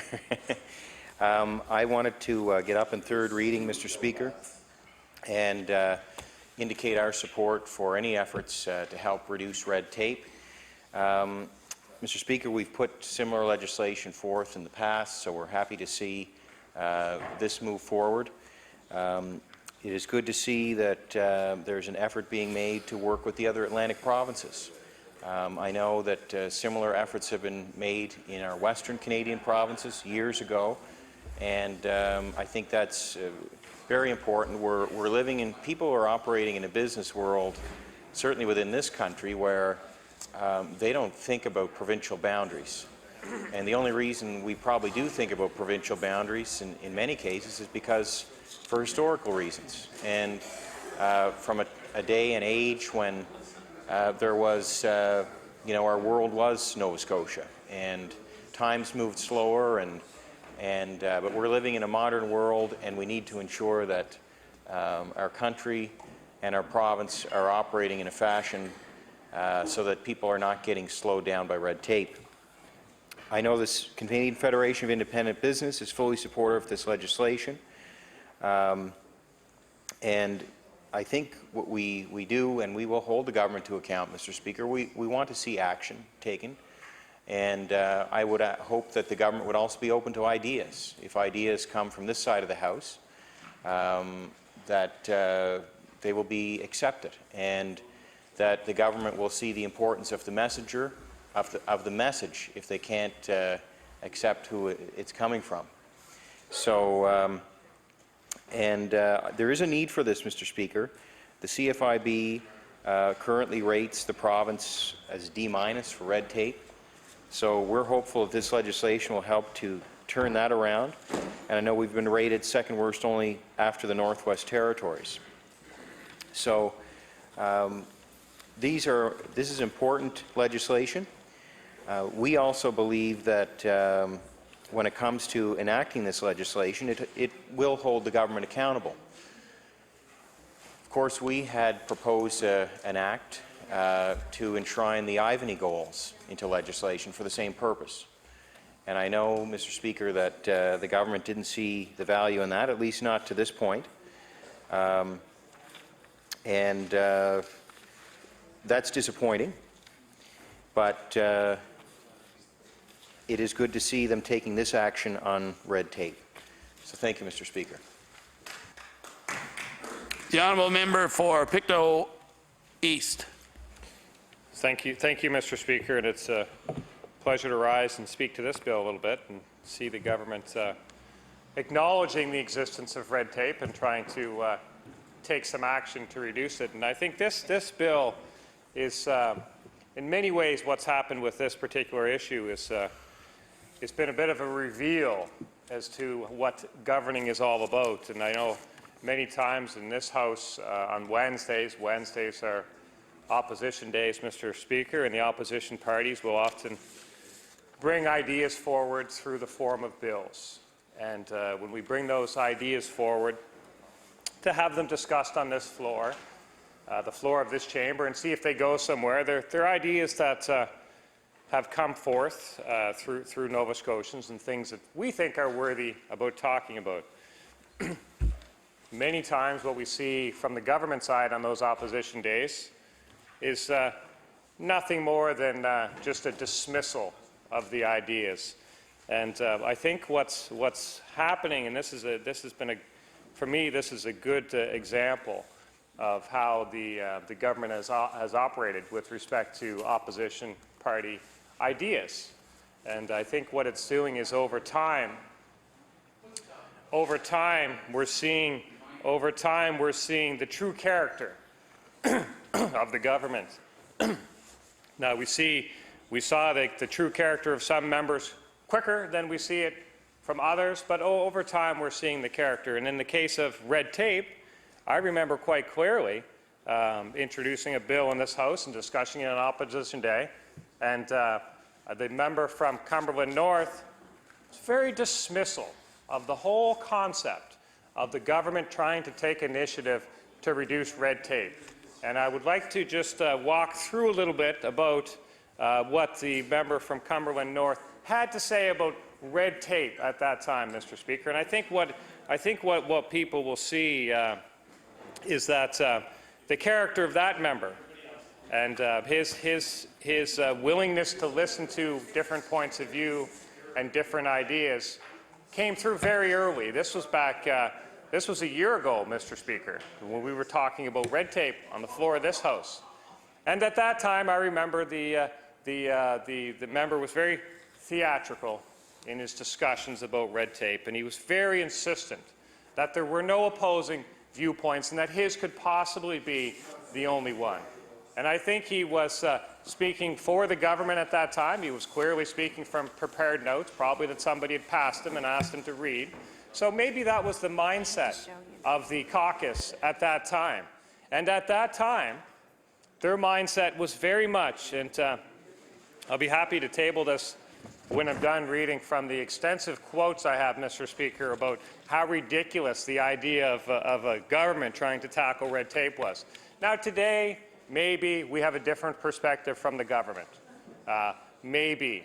But way back in October 2014, Mr. Speaker, member from Cumberland North he wanted to make something pretty clear.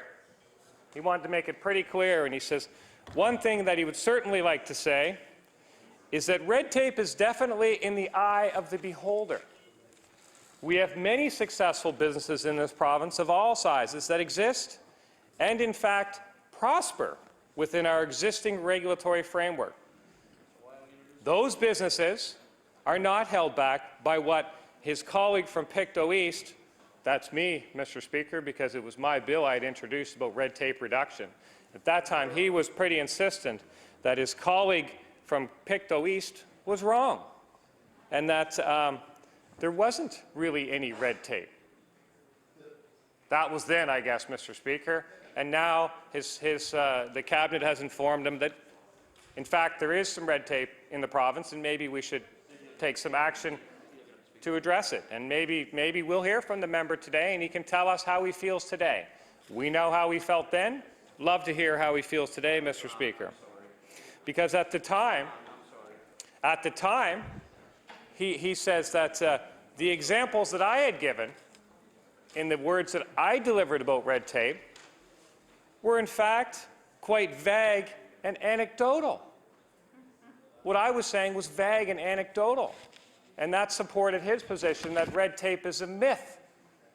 That's the position he was advancing on that day, Mr. Speaker. And you know, I think it's important that we as a House reflect on our willingness to accept ideas and our willingness to respond to ideas and work with ideas for the betterment of the province. So when you have a member that stands up and introduces a bill about red tape reduction and another member stands up and tells him he's full of it, he wasn't. Red tape existed then, it exists now, and this bill is going to try and tackle it. But why do we have the government be so dismissive of opposition? And at that time, he wanted to talk about another cliche. Another cliche. And the cliche was that one person's red tape is another person's protection against dangers that exist in society. He went on to say, Mr. Speaker, at the time, I believe Madam Speaker was in the chair on that particular day, but he went on to say that it was just a simple fact, that regulation is a necessary part of society, and we're all better off because of regulation, and we can all prosper in a fair and well-managed regulatory environment. That was then, I guess, Mr. Speaker.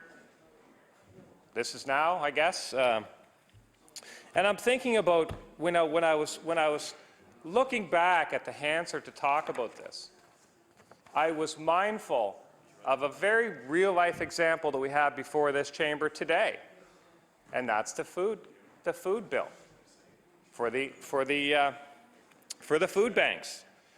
So at the time, a bill was introduced by a now minister, and didn't go anywhere.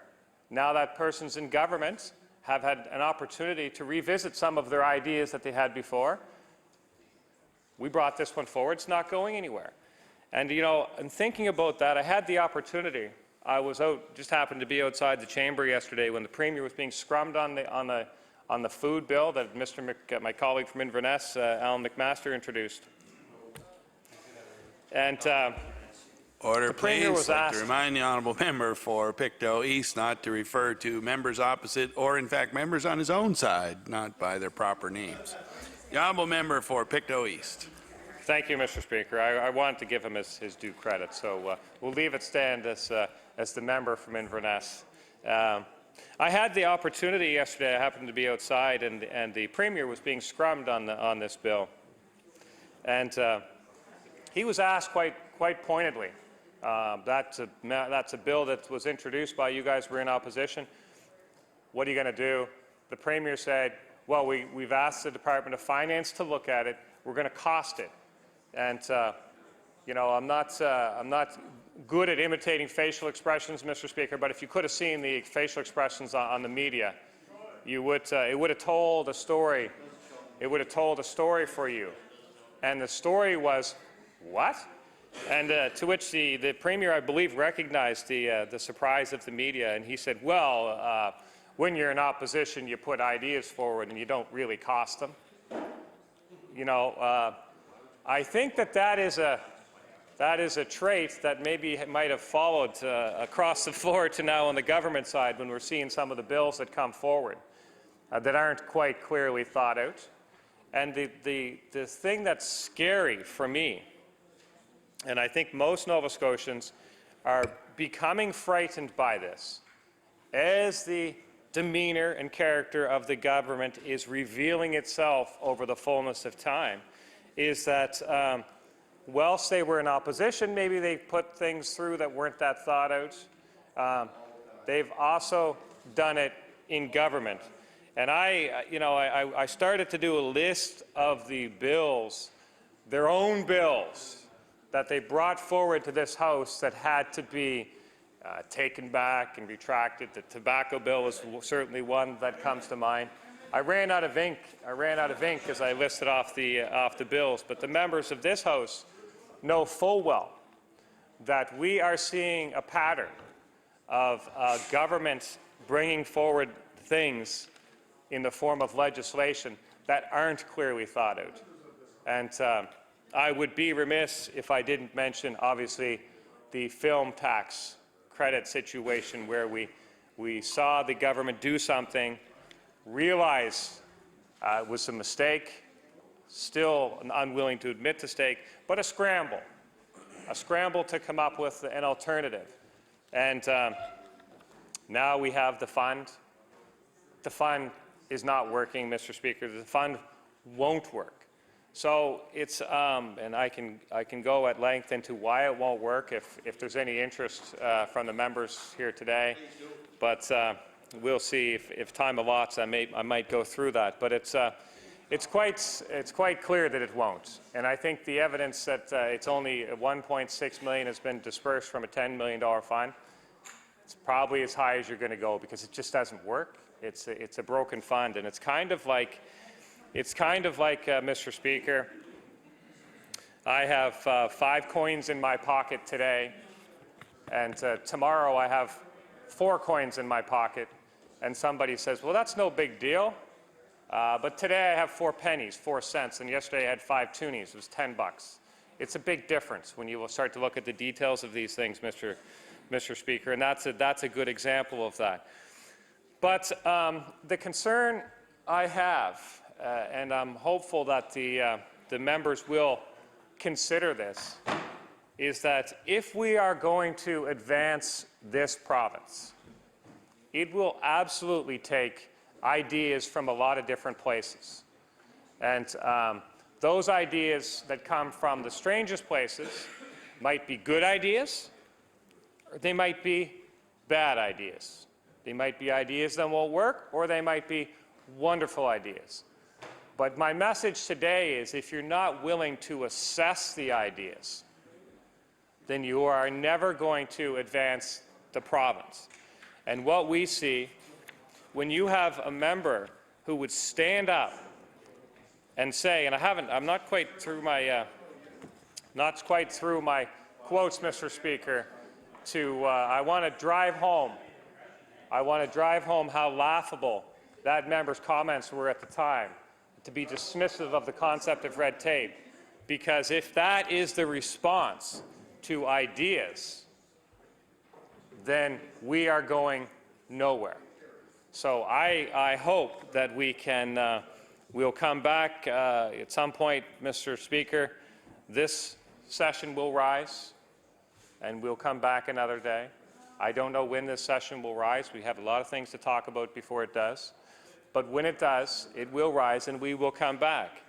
And when we come back, I'm hopeful that we come back with an attitude of openness and acceptance and ideas, and a willing to assess ideas. That's all we'll ask. But at the time, Mr. Speaker, and it's not just with this bill, obviously. It's with a number of bills, but this bill, it really puts the exclamation point on what we've seen here. And one of the things that the member from Cumberland North had to say is he looked at my bill, and Mr. Speaker, at the time, it didn't take him. He didn't have to go too far down the page to find the first major flaw of my bill, Mr. Speaker. Now you can imagine the theatrics that might have accompanied a statement like that at that time, but he didn't have to go too far down the page to find a flaw. In fact, he found it in the second clause. Unfortunately for him, I guess, he says he couldn't find anything wrong with the first clause, but in the second clause he was able to find a major flaw at that time, Mr. Speaker. And I think it will come as a surprise to the members of this House, having read their own bill, what the flaw was that he found in my bill. And I can see he's waiting with bated breath to see what it was he may have been asked to say on that day that he said. But the major flaw that he had in my bill, Mr. Speaker, was the concept of a minister being the person responsible for the conduct of a review to search out and destroy red tape. My words at the end there, Mr. Speaker. But now, remind the members of this House that as offended that the member was that I was suggesting a minister be responsible, might be curious to know, Mr. Speaker, what the Cabinet has done with their own bill. They've actually put the Premier in charge. No. And the reason the member from Cumberland North, You don't trust the minister. no, in fairness now, the reason the member from Cumberland North was so offended that I had suggested that a minister take responsibility for the act was that he said that at the time that he knew that the ministers of the Crown are charged with work with a particular department, and that he knows that they have plenty to do. And he thought that a task of the magnitude that I was suggesting, to try and ask one minister to pull that off, we're setting it up for failure.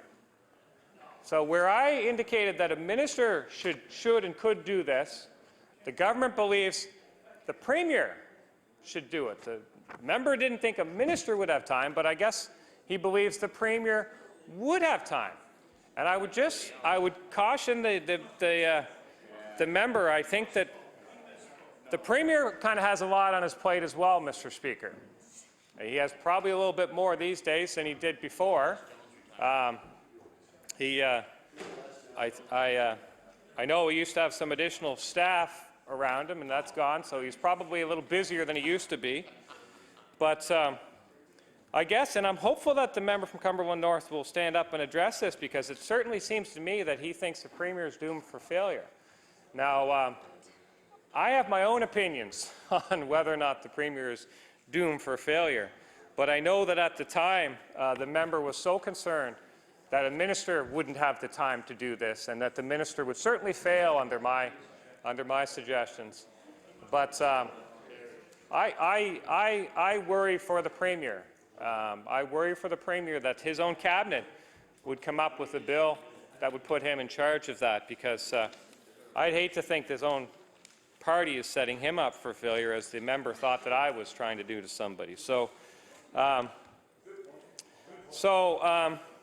that's the concerns that we have with that. So, you know, red tape is a serious issue in this province, and I am happy that the members of the government side didn't leave it solely to one member to determine if red tape was an issue or not, because we know how that member feels. That member feels that red tape is not an issue. It's a cliche. It's anecdotal. And I don't feel that way. I don't share that. And I'm glad to see that the cabinet doesn't feel that point of view either. Because if that's the type of attitude that would have made its way through the entirety of the caucus, we wouldn't have the opportunity to stand here today and speak to this bill, Mr. Speaker. And I'm glad that the member was speaking for himself quite clearly. And it's unfortunate that he was kind of set up to read what he read, but there you go. So you know, this bill will pass, and we will see what the results of the piece of legislation will be, and I am optimistic that it will be positive. I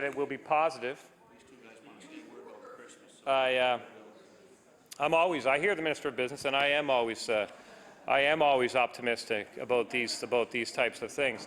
I am also a realist. And I accept that many times history, past performance is an indication of the future. I have to be realistic when I look at some of the things I see, and when I look to the future and see how it plays out, I have to have my optimism tempered by reality. And the reality is that when the members on this side stood up and said red tape is an issue in this province, it's holding this province back, we should make an effort to reduce it, the government did not stand up and say, you are right, we have issues with your legislation, but we are going to work with you to address the issue. That was one option they had, Mr. Speaker. When a bill comes forward in this House, especially on Opposition Day, the government faces options. And one of those options is they can stand up and say, we understand what you're saying, but we don't agree with you. That's one option that they always have at their disposal. They have another option at their disposal, Mr. Speaker, and that is they could say, we understand what you're saying, and we agree with you. We think there's a different way to address it, and we will work with you. That's another option that they have, Mr. Speaker. And they always have a third option. They could stand up and say, the idea is ridiculous. And all too often, we see this government stand up and say, the idea is ridiculous. And in terms of supporting that, I wish that statement wasn't true. I hope that I will ultimately have to eat my words on that because things can change. And I am optimistic that things will change. But I think on this issue, this should be a big embarrassment. This should be a big embarrassment, at least to one member, probably to many, that this is the way that they acted, that they took option 3 and said the idea was ridiculous, that the idea was without merit. Because, Mr. Speaker, Bill 143 suggests to me, that the idea was not ridiculous. Was not. And that government had a chance at that time to go with option 2, which was, we hear you, we understand, and we will work to address it. They did not select that option, Mr. Speaker. Instead, they said that my examples of red tape were vague, anecdotal, and silly. And, Mr. Speaker, that's the shame of it. That is the shame of it. So what I would say, Mr. Speaker, is I do hope that there are brighter days ahead. I think that the opposition will bring forward ideas in the form of bills on Wednesdays, as we do, as we have. And I would say to you that of the bills that we have brought forward and the NDP caucus have brought forward, there's good bills in there. There's plenty of bills in there to take option 2, that they agree and that they will work to address it.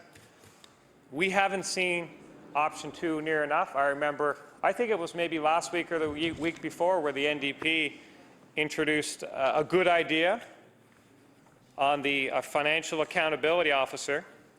And I wish I had the transcript for how the government responded to that bill on that day, because it is equally telling as this is. As much as this is Exhibit A and entirely relevant, we're talking about the same subject, I believe that in time we will have Exhibit B, and it will be the transcript from that day when this province, as it should, comes up with a financial accountability officer. And there will be members on that side that say that's a good idea. And it was a good idea at the time, and I wish we didn't embarrass ourselves by railing and berating on somebody for so long. So, That ship's gone to the Bahamas.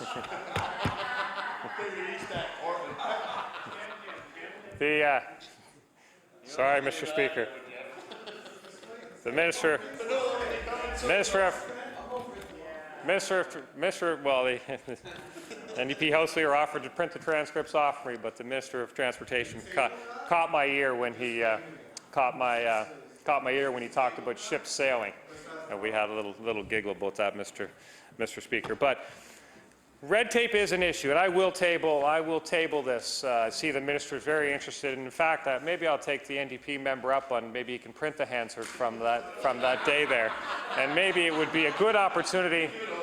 Maybe it would be a good opportunity to go through Exhibit A and just kind of drive this Exhibit B, sorry, and drive the point home about how there are ideas that come from Nova Scotians, how there are ideas that come from opposition parties, how there are ideas that come from many, many places that deserve to be assessed by the government instead of being dismissed.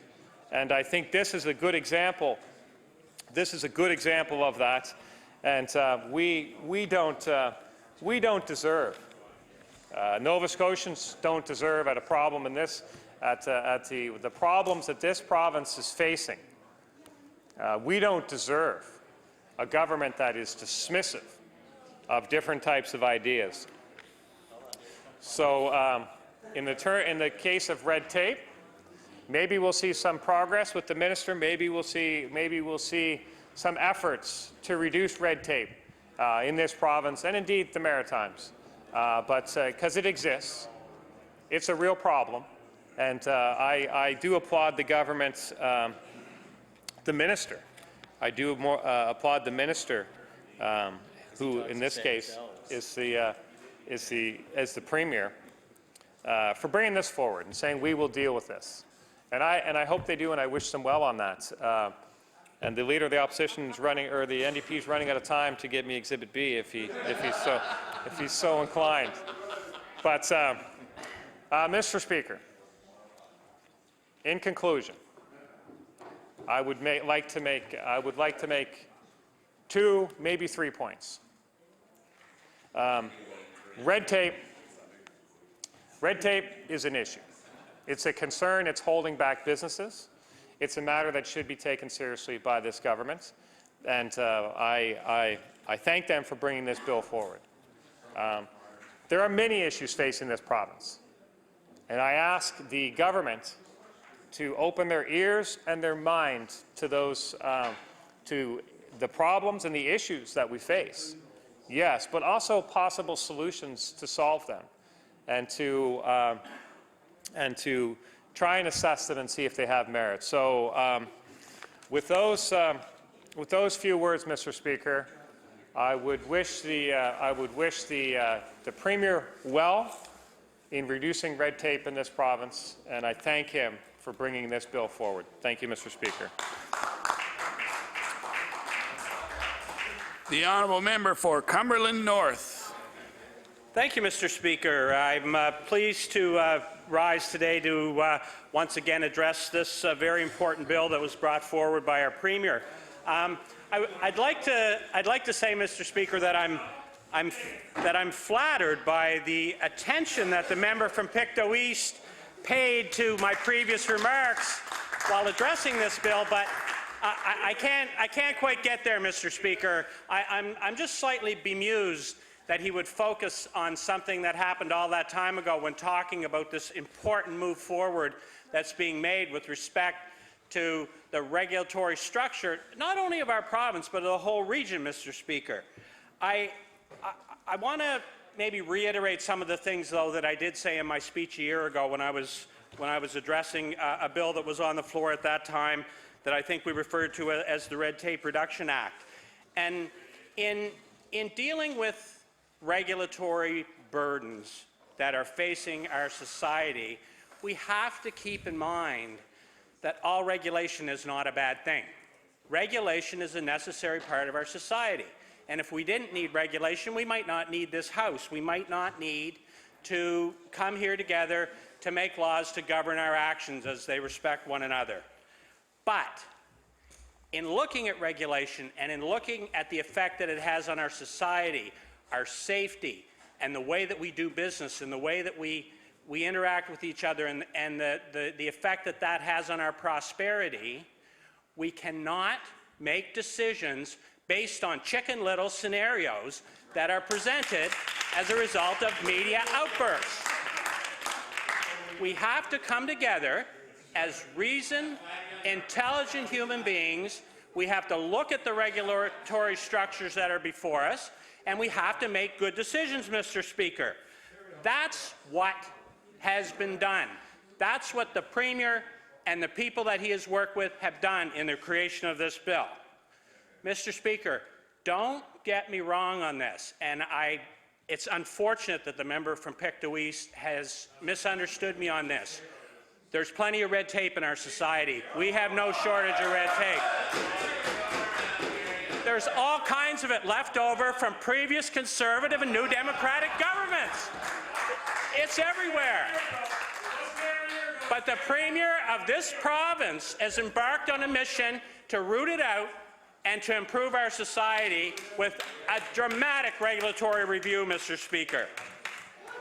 When the Premier of our province sits down with the other leaders of our region to do a comprehensive and in-depth review of regulatory structures with the goal of removing red tape barriers between our provinces and instituting regulatory sanity where that may not have previously existed, that, Mr. Speaker, is red tape reduction. Reaction to Chicken Little scenarios and coming to this House in an alarmist way and trying to convince the people of Nova Scotia that this is an environment where we can't do business is not an effective regulatory reduction strategy, Mr. Speaker. So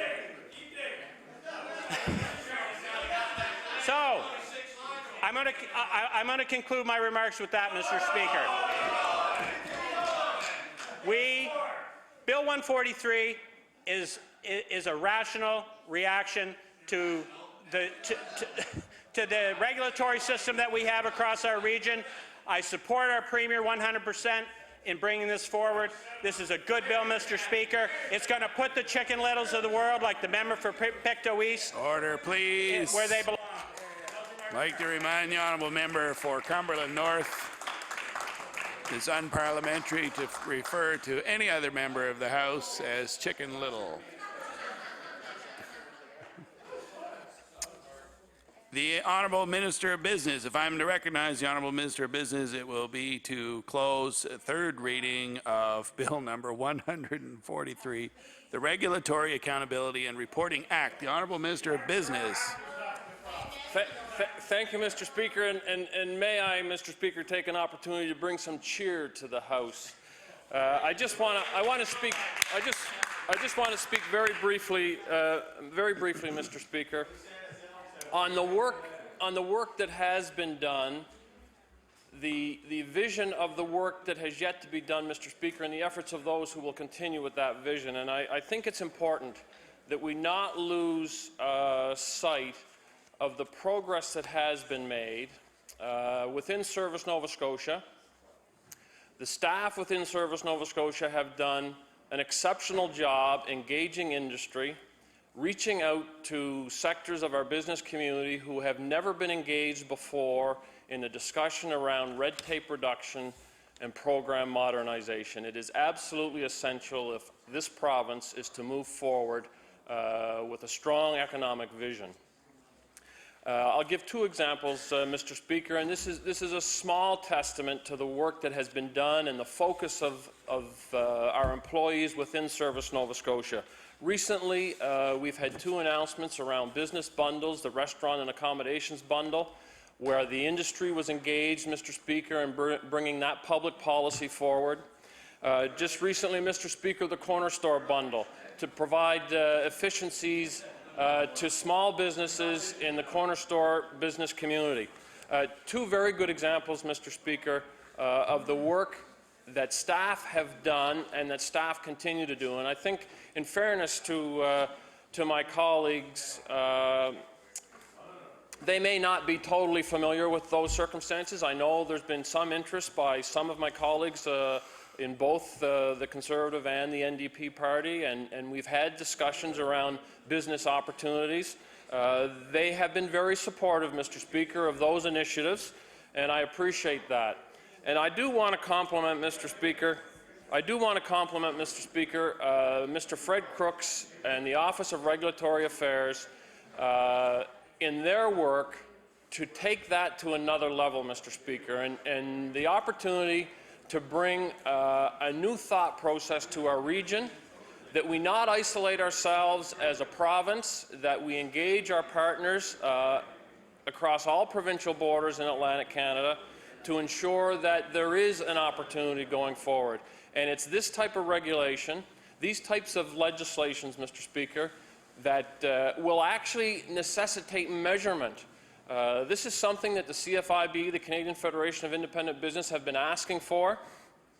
Just this week, the president of the Atlantic Division of CFIB published a writing in one of our provincial papers and spoke very favorably of the work that Mr. Crooks is doing.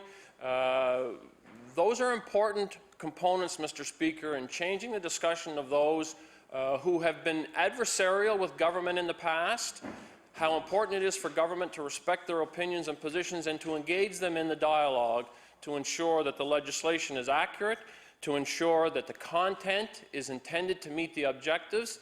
And, Mr. Speaker, I would suggest that that's exactly what this bill does. And we look forward, as my colleague had mentioned earlier, to the outcomes, recognizing that there will be measurements, recognizing that we will see progress, Mr. Speaker, and it is for one purpose, and each and every one of us in this House have the same objective, is to drive the economy of Nova Scotia so that we become a prosperous province, to focus on one of optimism and not one of negativism. Thank you, Mr. Speaker.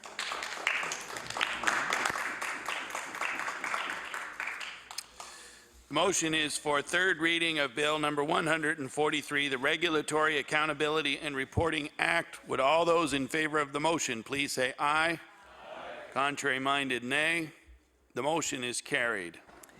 Bill number 143, an act respecting regulatory accountability and reporting in Nova Scotia. Ordered that the bill do pass and the title be as read by the clerk. Ordered that the bill be engrossed.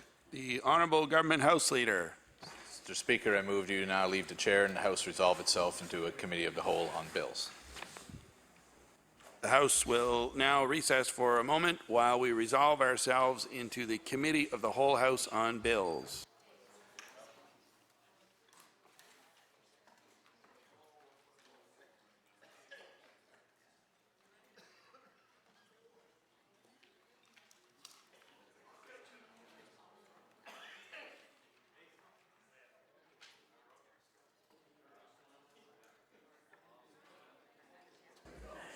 The Committee of the Whole House on Bills will come to order. I recognize the Honourable Government House Leader. Madam Chair, would you please call private and local bills, Bill 144? Private and local bills, number 144. The Antiochian Marionette Catholic Church, Our Lady of Lebanon Corporation Act. The Clerk. Madam Chair, Bill number 144 was referred back to the House from the Committee on Private and Local Bills without amendment and contains 2 clauses. Shall Clause 1 carry? Shall the remaining clause carry? Shall the title carry? Shall the bill carry? The bill is carried.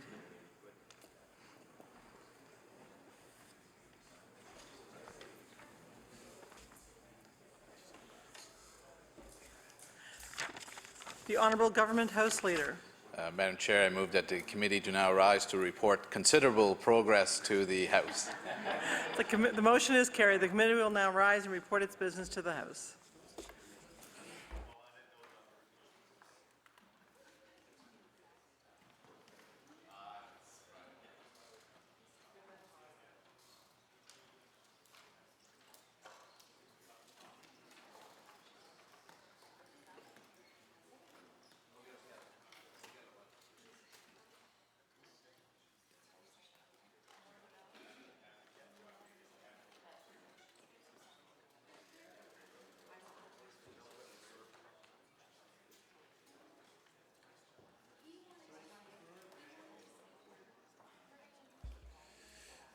Order, please.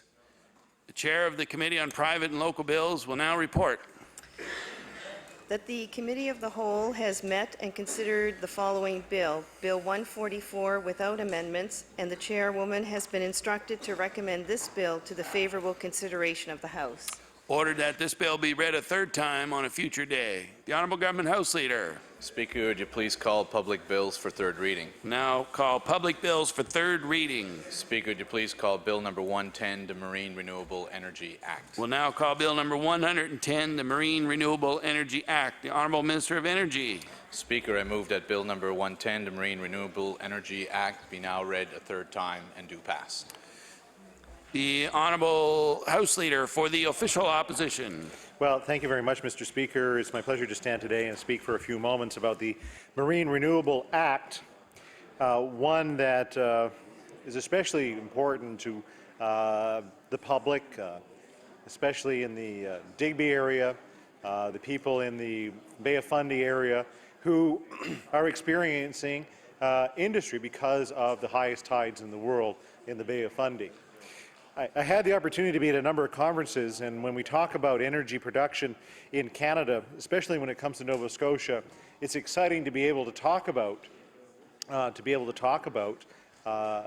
tidal power, because if you look at what we have when it comes to power production in the province, when I think 60% of our power production, if not more, is due to coal-fired burning, which we'll be doing a lot more of for the next 20 years. But when we look at the opportunity, the possibility to be able to do things like tidal, I think it's exciting, and to be world leaders in this as well. Again, I was sitting at a meeting not so long ago when we were talking about tidal, and people say, well, what kind of technology is being used in this? And basically, to explain it, you sort of have to say, well, you sort of have to picture some kind of structure at the bottom of the ocean, like a windmill, except in the ocean, spinning away, and then shipping that energy to a grid for consumption. And also talking about some of our previous experiences here, where that kind of technology is being found to be almost insufficient because of the power of the tides in the Bay of Fundy. I mean, many of us remember the pictures in the Chronicle Herald, I think it was a couple of years ago now, when the first trial happened, when the barge brought up the power generating equipment, and to see that what you would think is a very robustly built piece of machinery was almost completely broken. The fan that spun within that housing was all broken. And I don't know, I'm not an engineer, so I can only guess that from an engineering standpoint that they would have built things well, They would have built it to a number of standards, and it wasn't enough for the power of the Bay of Fundy. So what this act really tends to do is just to allow the transfer of that electricity, to allow the interconnect points, and of course thank a previous government for the interconnection point I think that they put in Cumberland County or Colchester County, sort of just on that edge, so that electricity that will be produced in the future has a place to go, but also to have a center of excellence that allows the collaboration amongst different power producers to come up with the best course of action for this. You know, it's an expensive endeavor, Mr. Speaker, to go and build these structures, to go and engineer them, to go and test them, and then to have a test model to put out on the floor of the Bay of Fundy. Of course, it creates an industry around it. And whether it's welding or machining, whether it's the vessels and the barges that are going to be required to go and tend these sites, and also the environmental side of it as well.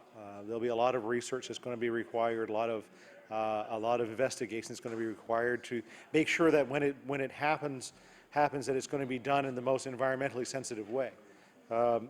As much as windmills on the land, if I remember the discussions on the Pubnico wind farm, a lot of people were concerned about birds and whether those birds would end up in the fans of the windmills, or the propellers of the windmills, and stop the migration of birds through those areas.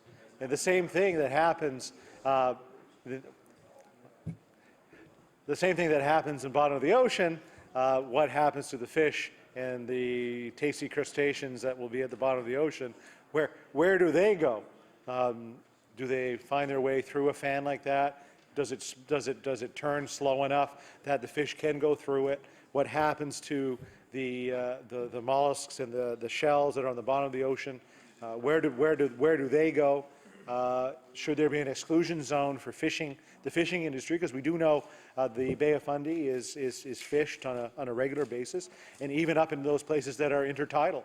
The intertidal areas that tend to be dry during the day or during one part of the sequence and have 50 feet of water on it in the second part of the sequence. These are all important considerations when we look at marine renewables to make sure that we are doing the right things. But this is a great step forward. I believe that marine renewables, especially in harnessing the electricity from tidal, from the Bay of Fundy, is extremely important. It's going to be extremely important to the energy production in Nova Scotia. It's going to be extremely important to the energy production for the world. I mean, if you look at the landmass of the world and we look at the oceans that are around it, there are other places that have tides similar to what happens in the Bay of Fundy, maybe not quite as high, but there are tides that can be harnessed. There's many rivers that have tides or flow that can be harnessed. And if we can be a leader in that, then we will, as the Ivany Gold, the Ivany report mentions, that we can take this untapped potential for renewable energy development with tidal energy is something the province could do more to encourage. But not just for our sake, but for the planet's sake. Because if we can take that technology and sell it across the world, not only do we become energy sufficient, so do other parts of the world. So with those short comments, I thank the Minister for bringing this bill forward. But of course, you have the Progressive Conservatives Caucus supporting this bill.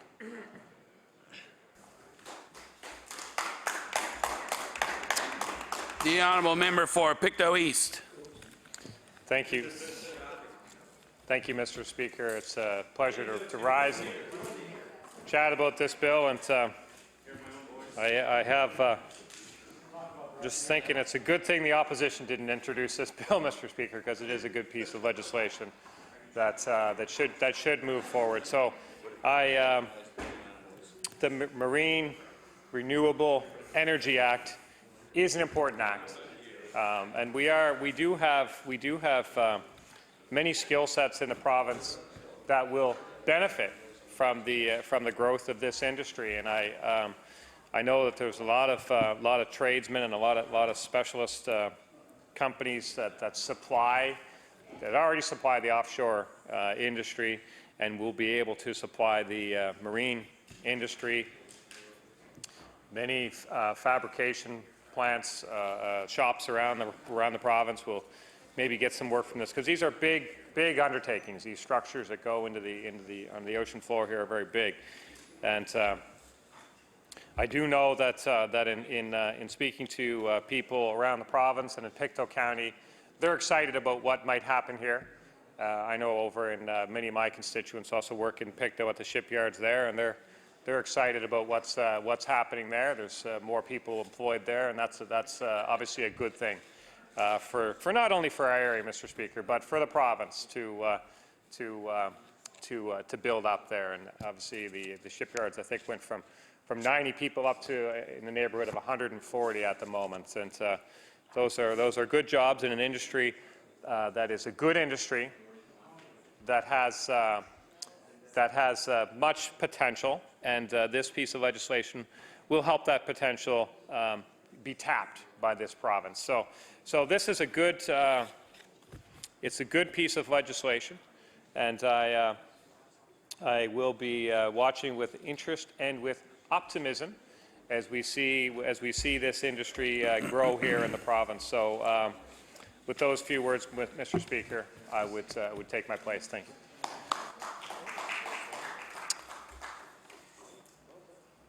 Hearing no other speakers, the motion is for third reading of Bill number 110, the Marine Renewable Energy Act. Would all those in favor of the motion please say aye. Aye. Contrary-minded, nay. The motion is carried.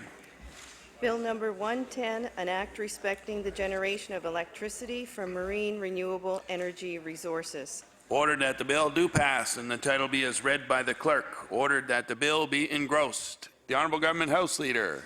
Thank you very much, Mr. Speaker. I would now like to call Bill number 112, Children and Family Services Act, for continued debate. We'll now call Bill number 112, the Children and Family Services Act. The Honourable Member for Pictou East.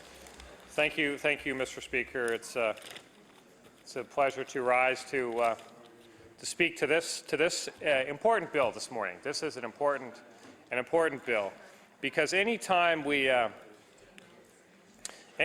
can bring legislation before this House that supports families and supports Nova Scotians, that is a good thing, and we should be trying to make those types of legislations as powerful and as effective as possible, based on all the information we have at that point in time. And in thinking about this piece of legislation and the government's efforts to support families and support communities, I was mindful of some of the very sad situations we see and hear about with respect to mental health care in this province. And as I was thinking about this bill today, I was thinking about a situation that was just it's a very new situation, but it's a situation that is, I believe, representative of the experiences of many people that have happened in Pictou County. But beyond, over the last few months and even longer. And I want to share that story with the House today, because as the story was relayed to me, and it was quite an emotional experience, Mr. Speaker, to hear the story and to understand what happened to this family. I said to them at the end, I said, I will make sure that the government hears your story. I will make sure that that they understand the pain that is being caused, and I will hope that we see some action to try to alleviate these types of situations. But I said I can't tell you how the government will react to the knowledge, but I promise you, I will give them the knowledge. And that's the spirit in which I relay this story today, Mr. Speaker. And the story starts, it's about a young lady who has mental disability. And over the last few years has developed a mental illness alongside that. And at various times has relied on the short stay unit at the Aberdeen and has been treated with some success and is able to lead life. Well, in November, the young lady had a setback and had to turn back to the mental health services available in Pictou County and presented at the Aberdeen in the emergency room and was diagnosed by the psychiatrist there as needing to be admitted for treatment. So the psychiatrist realized there's no admission in Pictou County, so was seeking a bed somewhere else in the province where they could admit the person for treatment. And they did identify a bed at, I believe it was in Kentville, but were unable to transport the patient there in time and lost that bed. So the person was still at the Aberdeen in the emergency room, and the parents had a call. The parents had a call on the next day saying that they had located a bed in Sydney for this person. So everything was prepared to transport the patient to Sydney. Parents arrived at the hospital for the transport and were informed by the staff at the Aberdeen that there would normally be an ambulance that would, or police officers would normally accompany the ambulance on the journey. But we're informed that there was no police available to be the escort this time. And they asked the parents, would they drive in their car? Would they drive in their car behind the ambulance? Now, the parents, Mr. Speaker, in this situation are 70 and 71 years old. They're retired senior citizens. To ask them to escort the ambulance was obviously a shortcoming of the system. But the parents said, yes, we want our daughter to get this treatment. We will do that. So as they prepared to leave, the patient was very anxious and worked up, and in a bit of a crisis situation over what was happening. The ambulance driver asked the father, would you accompany us inside the ambulance? To which, of course, he said, well, yes, we want to get her there, I'll do that. But the result of that, Mr. Speaker, was that the mother was left now in the car alone to be the escort of the ambulance to Sydney. And it was a dark night, and road conditions were not the best. And you can imagine the panic and the emotions and fear of that drive for that mother now. I ask you to just think of that mother for a second, who's now been asked to follow the ambulance there. In these types of driving conditions, a 70-year-old lady, and all of that time, wondering what was taking place inside that ambulance. You can imagine how she may have felt by that whole experience. But when they arrived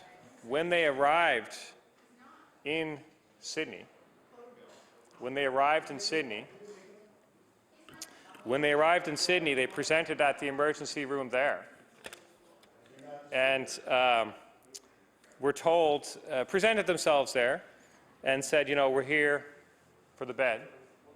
And they were told at the time they couldn't, no, the bed's not, you can't just come and check into a bed here. You need to be assessed by our psychiatrist. So the family said, well, we just were assessed by a psychiatrist in New Glasgow. They're the ones who called and secured this bed. They're the ones who's called and secured this bed. And they said, no, we can't admit you until our psychiatrist assesses you. So, of course, at that time, Mr. Speaker, you can imagine what happened. You can imagine what happened, and that is that the psychiatrist had a different assessment. And they said that this bed would not be suitable for this patient. So, Mr. Speaker, the hospital then said, we can't accept the patient. We're going to discharge the patient. So the question was then, well, what do we do? What do we do now? Order, please. The honourable member for Pictou East has the floor, and hopefully he's going to connect the dots of this story to the bill. Thank you, Mr. Speaker. It's well, there's very few dots to connect, actually, Mr. Speaker. We're talking about a bill here. I am been through this bill. This bill is important to families. I think the story I'm talking about is also important to families. It's what I think about when I think about bills that change legislation. And in this particular, I hear the Minister of Community Services, and she's deeply uncomfortable by the story that I'm telling. And if I was sitting on that side, I would also be deeply uncomfortable by the manner in which they're dealing with people, the way they're dealing with people. So this bill. Order, please. Nowhere to talk about that. You could have changed this. You're the best minister. Order, please. You could have changed it. You could have done it. Order, please. The members will come to order. The honourable member for Pictou East has the floor. Thank you, Mr. Speaker. And it is with great interest that I hear the minister explaining to me what I should or should not be talking about when I talk about this bill. We should be mindful that this is also the same person who said it doesn't matter what happens in law amendments because it's below. It's not a concern of a minister. So the minister may not be that interested in the story that I'm telling, but I can assure you that the people who lived it and the many Nova Scotians who live similar stories are very interested in this situation. So I want to carry on. I want to carry on because when they were discharged, the thing that happened next is it was late in the evening at that stage. Order, please. It's a big building. We can take a conversation outside. The honourable member for Pictou East has the floor. Thank you, Mr. Speaker. So when the psychiatrist there reassessed the person and discharged them, essentially, what was the family left to do? They had to get back to Pictou County, so they kind of said, well, what do we do now? And what the result was now, that the hospital said, well, we'll allow the patient to stay in the emergency room overnight. The father, the 71-year-old father, stayed with her at her bedside. Now we're into the second night of this ordeal, Mr. Speaker. And in the morning, we'll get you back. We'll get you back to New Glasgow. And what happened was, when morning came, the ambulance that would transport the patient back, it wasn't there. Morning went on, afternoon went on, and it was well into the evening by the time that an ambulance was available to take the patient back to Pictou County. And again, what happened was the senior citizen parents had to act as the escort for that ride back. So, you know, Mr. Speaker, there are so many there are so many issues in what happened there. And I think when you think about people that turn to the government for assistance, whether it be with mental health care, whether it be with other family issues, they deserve to have a system that is available to them and is sympathetic and compassionate and willing to work to make things better. So when I think about, and I talk to a number of families that are impacted at various different points with the government, and I think about the support that is often there for them, but it's the situations where it's not there for them that we need to focus on, and we can always do a better job on that. I know as an MLA, all the members in this House will know that people don't often come to their MLA's office on their best day. They come because they have an issue of some sorts, and they're looking for some guidance on how they can interact with the programs that may be available or may not be available, and they're looking for guidance on how to make things better. So in the case of this situation that I was talking about here this morning, Mr. Speaker, there's a lot of trauma caused to everyone involved there. There's trauma being caused to the family in just those different interactions. Imagine in this place, you need to be admitted. We found a bed, we lost a bed. We found a bed, but you got to go 300 miles to get there. Harrowing drive. You get there, bed's not available. Just think about the trauma on that family, and that's unfair. And then when you think about the trauma on the patient, I'm sure the patient was, at various points in there had their own highs and lows, and people deserve to be treated with dignity and treated in areas that are familiar to them, that have an air of familiarity to them. And so to moving here, moving there, that's a lot for a person to process, especially a person that's in crisis and their family. But the trauma doesn't stop there.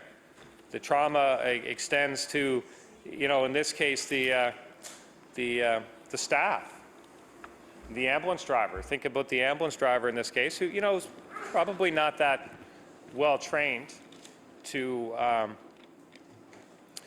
deal with these types of situations, and so much so that they had to go back to the family and say, well, we need you to help us. And what if that family wasn't able to? Because the situation here was unique, and it needs to be as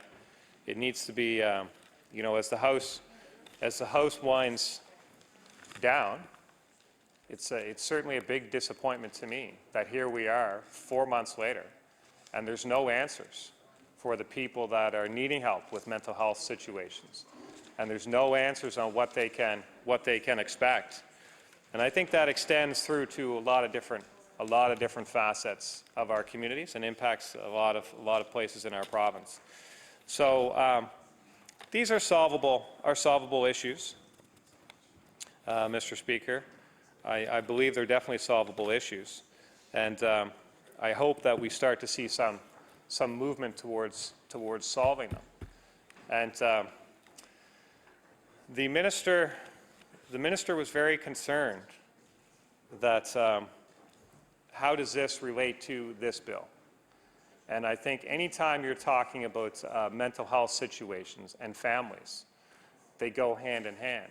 And specifically, as I was talking, I was mindful of the clause 13 of the bill, which the minister may be familiar with, 13, which talks about the agency's need to provide the services necessary to people. And in specific, it says that services to promote the integrity of family include, but are not limited to, and I was looking at the whole situation around mental health in things that this government can be providing to families, to help families, to help promote families. And this is really what we're talking about. So, so it is relevant. It is completely relevant to this bill. And the minister can play a role in trying to help families that are struggling with many issues, specifically with mental health issues inside the family unit as well. And there'll be many ministers, absolutely I agree, that there'll be many portfolios that have a role in addressing that. I certainly don't think community services should be excluded from that role, and I certainly don't think that this bill shouldn't be considered when we think about how those stories interact. So, you know, when oftentimes when we'll ask questions in this House about an issue before this House, the Premier will first and foremost acknowledge certain people. That's kind of his game plan. He'll always usually acknowledge a minister or a colleague or something, and he'll get a nice round of applause over that. And then he will acknowledge people who work for the government in some capacity in some department, and he'll get a nice round of applause over that. And then usually it kind of stops there. We don't really get answers to the issues that we bring forward. And I would say that the people who work for the government deserve the support of the government. And this is no different. This is no different. And the people in the healthcare system are no different. And we heard this morning about my colleague feels that social workers in his area are overburdened with their caseloads. And that's, it goes beyond just thanking people. It goes to actually supporting people and making sure that they have the tools to do their job. So this bill is not without its, I have a certain degree of angst over this bill for sure. There's obviously some good things in this bill. There are some things in this bill that are a concern, and I think the minister has acknowledged that maybe the bill will improve over time, that maybe it's not perfect. We need more information to improve it, and we should always work to improve these things. So, I hope that the government members are thinking about families like the one that I discussed today in their own areas and in their own circles, in their own friendship circles, because people are suffering, and people need to be able to turn to the government for answers, and sometimes it's policy for sure that will help them. And the mental health crisis can be addressed, but it just takes some willpower to do that. It's certainly my assessment of that. So, Mr. Speaker, with those few words, I would say that please continue to be mindful of the pain that Nova Scotians in various areas are suffering, and please continue to do what you can to ease the burden that's on them, because we all do have a role to play, and the people with their hands on the levers of government, the people in a majority government in that cabinet, need to bear a larger responsibility than the rest of us, because they can affect change. And I just ask them to continue to do that. Thank you, Mr. Speaker. The honourable member for Truro, Bible Hill, Millbrook, Salmon River. Thank you very much, Mr. Speaker. And yes, I'm pleased to rise to my feet today as well in the House to address Bill 112. And I have to say that I too have mixed feelings about this bill, but our caucus received proposed revisions to the Bill 112. They came to our caucus office on November the 10th of 2015, and many of the proposed revisions focused on the unique and important culture of Nova Scotia's Mi'kmaq and Indigenous families, which I was very pleased to see, because as the critic for Aboriginal affairs, these kinds of things definitely attract my attention, but also as somebody who's been very much involved in First Nations communities, basically all my life, I'm very, very caring about what happens to our First Nations and Indigenous people. So currently, Mi'kmaq children represent 23% of the total number of children in care in Nova Scotia, while persons of Indigenous descent represent only 2.7% of the population of Nova Scotia. So the work of the Truth and Reconciliation Commission resulted in a final report which included several calls to action, and the first set of recommendations related to child welfare and reform were referring to ensuring that all services were culturally competent and focused on preserving and respecting Indigenous cultures. The new provisions include a cultural connection plan, which we hope will allow for more holistic and empowering interventions. And we hope that these cultural connection plans extend beyond Indigenous children and families to other cultural and religious population groups as well. So the Children and Family Services Act is an incredibly outdated piece of legislation to begin with, and it really does deserve to be updated in order to meet the needs of Nova Scotia's vulnerable families, children, and youth. The Act was introduced in 1990, and Nova Scotia's children and youth deserve legislation that is up to date and reflects modern realities, Mr. Speaker. Now, in one particular section, in the section involving conferencing, as it's called, this is a new idea, and it's promising as long as it's done correctly and with enough resources to ensure that restorative conferences are productive and meaningful. This is an opportunity for all parties to meet outside of the courtroom setting, which is far less punitive and adversarial. However, Bill 112 is said to be fundamentally flawed in that it does not necessarily recognize that Aboriginal children and actually African Nova Scotian children as well are overrepresented in the system in permanent care, and that for Aboriginal children, this is directly linked in part to government programs like the residential school system. So also the proposed changes to the Children and Family Services Act would have an extremely negative impact on the African Nova Scotian community, apparently, and that is Professor Michelle Williams, who is the director of Indigenous Blacks and Mi'kmaq Initiative, has said this. She came to Law Amendments and sent us these proposals of her own. She said that the legislation should not be passed without explicit reference to the unique needs of African Nova Scotian children within the legislation itself, and without meaningful consultation with the African Nova Scotian community.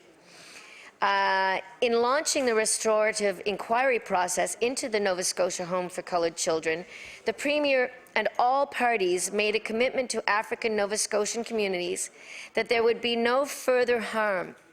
Well, the home was established because child welfare agencies at the time refused to help African Nova Scotian children because of their race. African Nova Scotians' pleas were ignored, and children were left to suffer. Now the province is at risk of the same mistake.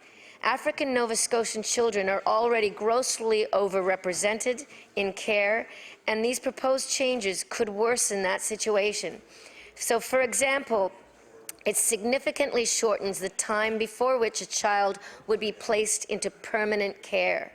Moreover, there is no explicit recognition of the unique needs of African Nova Scotian children although that could really easily be done throughout the Act. For example, Mr. Speaker, by explicitly requiring a cultural connection plan for African Nova Scotian children and adding a phrase to the preamble which states, "And whereas the cultural identity of African Nova Scotian children is uniquely important to their health and well-being." This would address that issue, Mr. Speaker.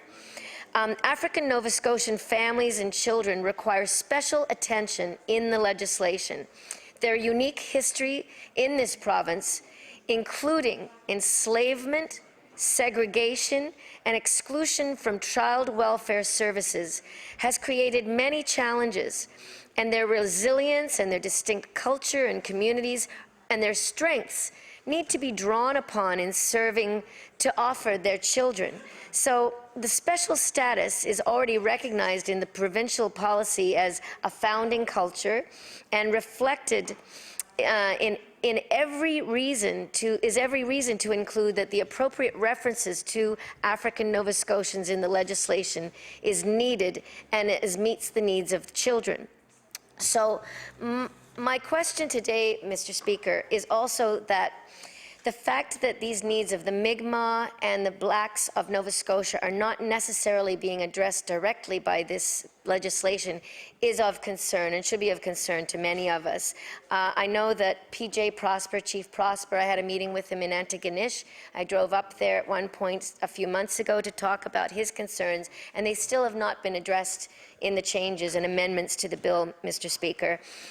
Several of the lawyers for the Mi'kmaq community also feel the same way, and there are many things that they say that are disturbing to them.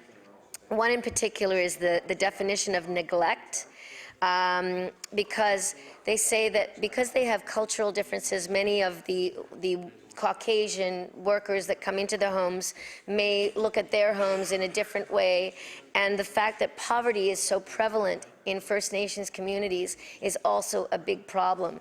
So, for instance, the fact that their housing shortages are extremely a huge problem. There are many people possibly living in a home, and the rules as such are saying that only a certain number of people should be living in the home, and there should be certain primary caregivers. And our First Nations friends say that, well, actually, they have extended families, and that should also be taken into consideration as well. Their definition of emotional harm, they have a problem with that. They say that will increase the number of Mi'kmaq children taken away from their families.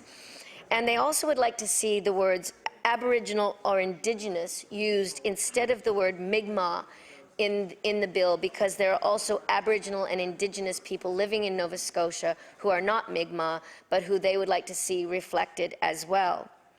I have to say, Mr. Speaker, that one of the things I've noticed since I've come into government in my last 6.5 years is that many times there are many of us here who are Caucasian, who are both in the government and also in the government services.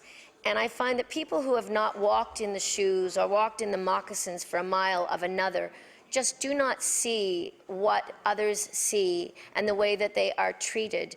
And we also don't understand the culture.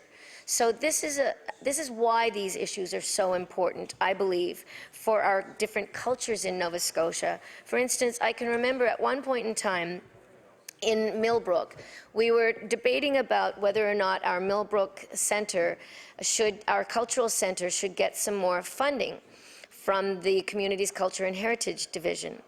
But they were told that they couldn't get any funding because they were saying they didn't own their artifacts in their museum. And this is before the minister here's time. Is long before his time, but I was in government. And one of the things that they were saying was that they couldn't give any more funding because the community was saying, well, we don't own these artifacts. But in fact, Mr. Speaker, the difference is that in the Mi'kmaq culture, they don't believe that you can own artifacts that the ancestors owned.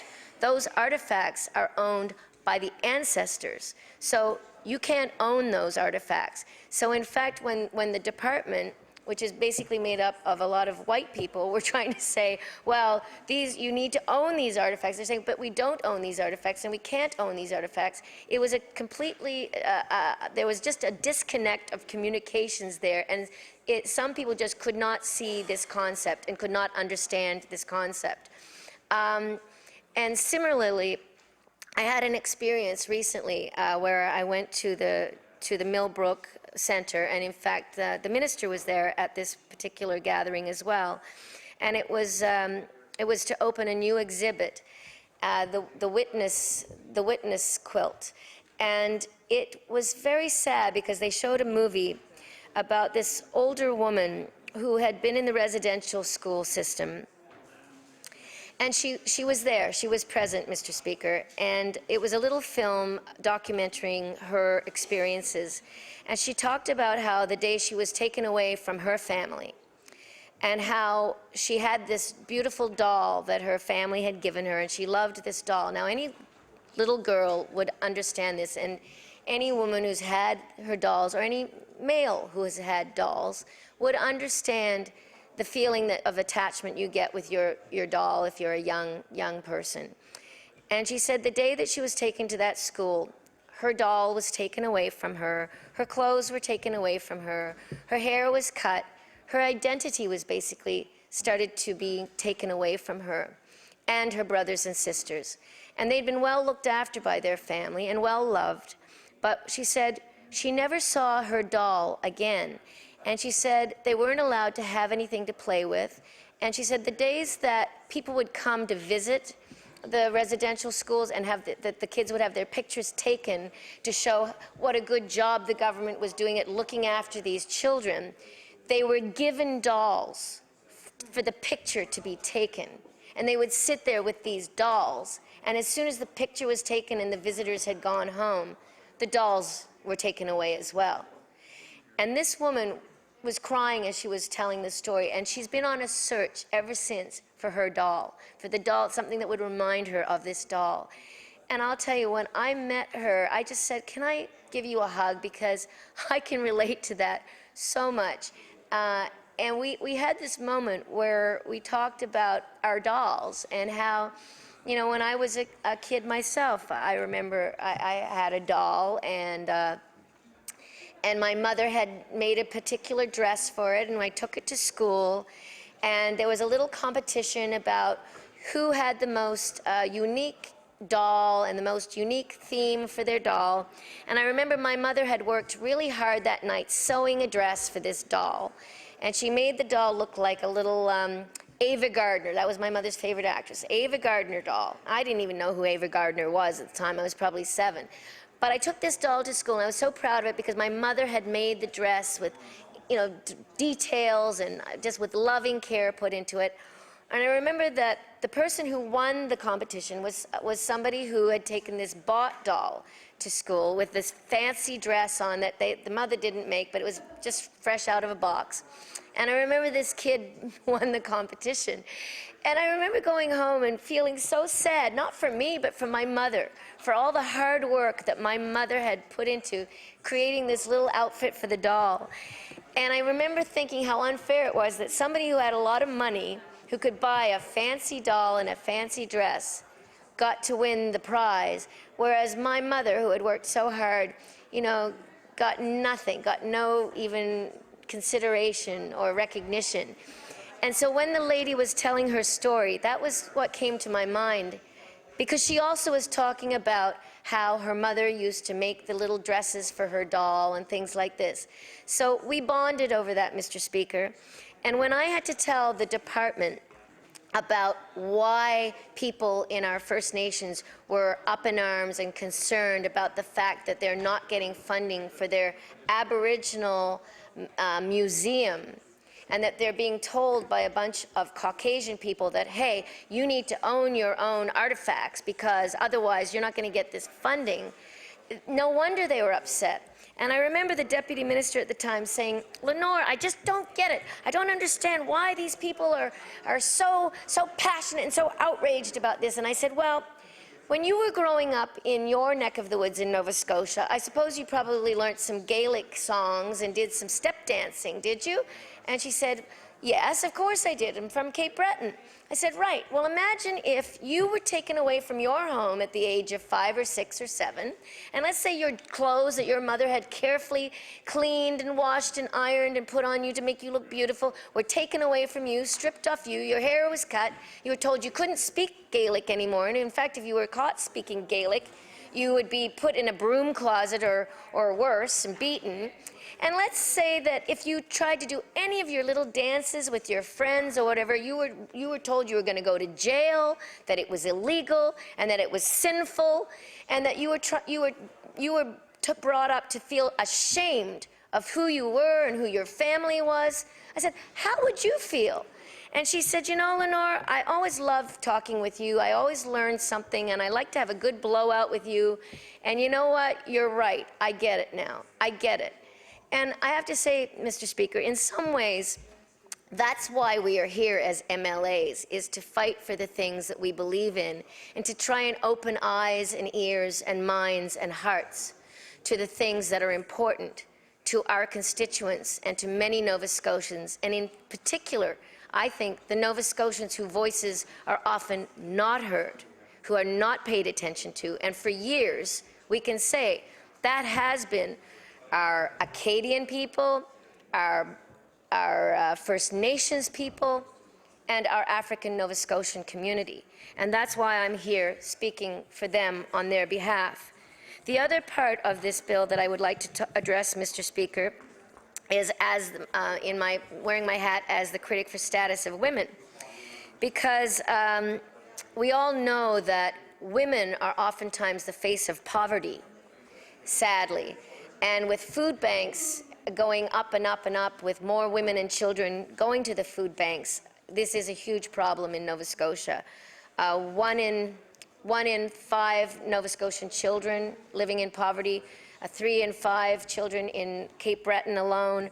This is a very sad, sad state of affairs. So the extreme amendments here, all directly and indirectly, increase the agency's powers within the child welfare intervention process. So it directly increases agency's powers, and it strips the family court judges of any discretion or of any judgment about a child's best interests. So the proposed amendments, I think, unfairly target the poor and families on income assistance. The Minister of Community Services has, sadly, frozen income assistance rates for 2 years in a row, which have negatively impacted vulnerable families right across Nova Scotia. And the definition of neglect in this act, a failure to provide adequate food, clothing, shelter, or any necessary medical, surgical, or other remedial intervention, before November 10th, the word adequate was not included, Mr. Speaker. And even with the word adequate, it still begs the question of who determines what is adequate. When you see little movies like My Week on Welfare, for instance, where you're faced with, you've got $85 extra to live on for the month, and you're faced with buying toothpaste, bread, whatever else your needs are for that month. How many people sometimes are going to have to go without buying toothpaste or go out without buying something else? And yet cleaning teeth is also included in the Act as something very important, which we all know it is. But what do you do when you don't have the money to buy the things in order to be able to look after the children? And I have to say that I would have to argue that if income assistance is being frozen for 2 years in a row, this is definitely going to very much make it much, much harder for families already living on the edge to be able to supply the things that their children need. Also, the other thing is emotional harm.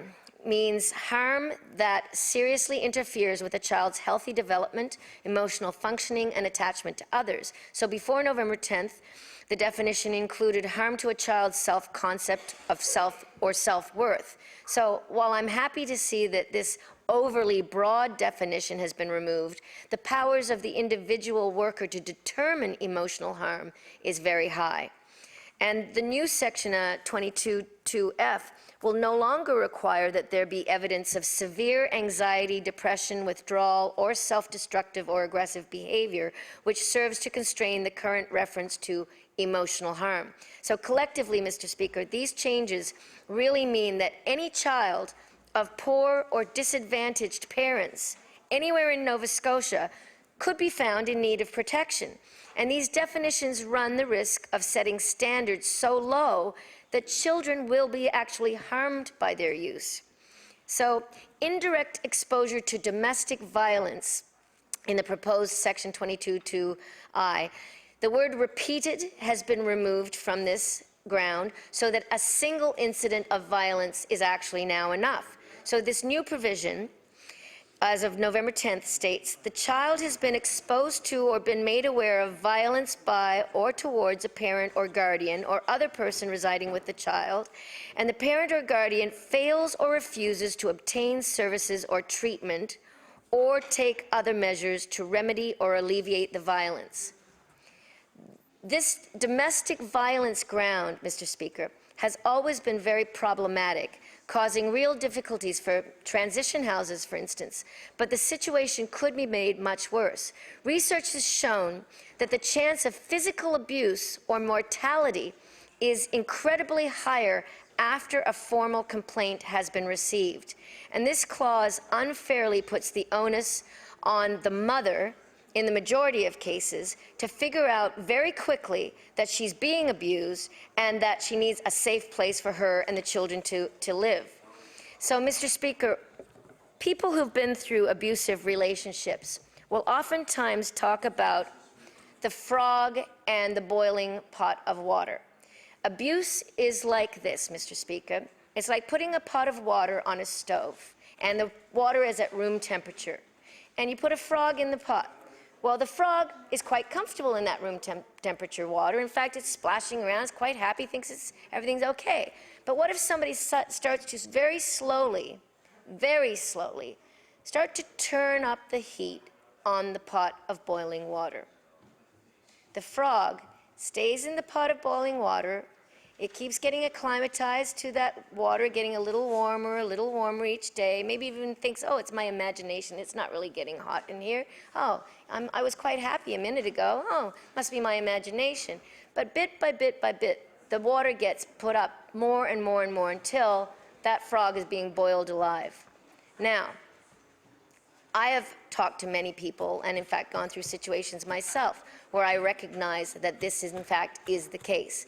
Abuse is a very insidious thing. You don't necessarily notice it at first, and abusers are very, very clever manipulators to try and suddenly turn the situation around on you and blame you for whatever is going on. And if you're a nice person and you want to please and you're a people pleaser, which many of us are, and in fact many women are, the women tend to go, oh, gee, oh, it's something I did. Oh, I better be better. I better be a good little girl. Oh, my parents taught me to be a good girl. I better be good. I need to fix this situation. So you stay in it a little longer. And if you've got children, well, you want what's best for your children. You don't want them to break up the family. And again, it's not that the abuse is constant. That's the problem. It comes and goes. And in fact, it might even disappear for a little while so that you think, oh, yeah, that didn't really happen, until it happens again. In fact, they say it's a bit like Charlie Brown and Lucy with the football, where Charlie Brown goes to kick the football. She says, here, Charlie Brown, kick the football. And he kicks the football, she pulls it away, and he falls down. Well, he does it every time. She fools him every time. Why is that? Well, because it's insidious. And you keep hoping for the best, that it's going to get better. And it usually doesn't. But it takes many of us a long time before we actually realize what is going on. And that's why I say this is a little dangerous, because, again, it's putting the onus on the victim. And so it's basically victim blaming. And I have a problem with that, Mr. Speaker, and so do the Transition House Association of Nova Scotia and many other women's groups. So we do want to acknowledge that. The new language continues to make the responsibility for the safety and well-being of children the sole responsibility of the non-offending parent. And in cases of intimate partner violence, it holds the victim wholly accountable for her own victimization and that of her children. In many jurisdictions in both Canada and the United States, child protection services and domestic violence services have recognized not only the unfairness of this position, but also the need to hold the offending parent accountable. From the Montana protocols for use when partner or family member assault domestic violence is present or suspected in cases of child maltreatment, and I quote, it says, "The preferred way to protect children in most cases involving partner or family violence and domestic violence is two-pronged, joining with non-offending parents in safety planning, empowering them to protect both themselves and their children, and working with perpetrators in a manner that holds them accountable for their abusive behavior and the aim of improving their ability to parent." The Ottawa Child Protection and Domestic Violence organizations are jointly guided by the following principles, Mr. Speaker. And I quote, "Protecting abused women helps protect their children. Supporting women in the identification of the various options available to them may help them in protecting and caring for their children. Reflecting a woman's right to direct her own life is fundamental. The alleged perpetrator, not the victim, should be held accountable for the abusive behavior." And also, it states a duty to report exists when, and I quote, "the child has been exposed to or made aware of violence by or towards a parent or guardian or other person residing with the child, and the parent or guardian fails or refuses to obtain services or treatment or take other measures to remedy or alleviate the violence." So as you can see, Mr. Speaker, there's a difference there, and this is what I'm addressing right now. The language does not reflect the responsibility of child protection and domestic violence agencies in determining which parent is the predominant initiator of the abuse in order to appropriately assess the dangerousness of the offending parent, the safety of the children, and to preserve the family unit as much as possible. The reality for the non-offending parent or guardian is that they have been, and with this new language, will continue to be held accountable for the actions of the abusive parent. In other jurisdictional protocols and agreements, this duty to report may not be construed to hold a victim responsible for failing to prevent the crime against the victim.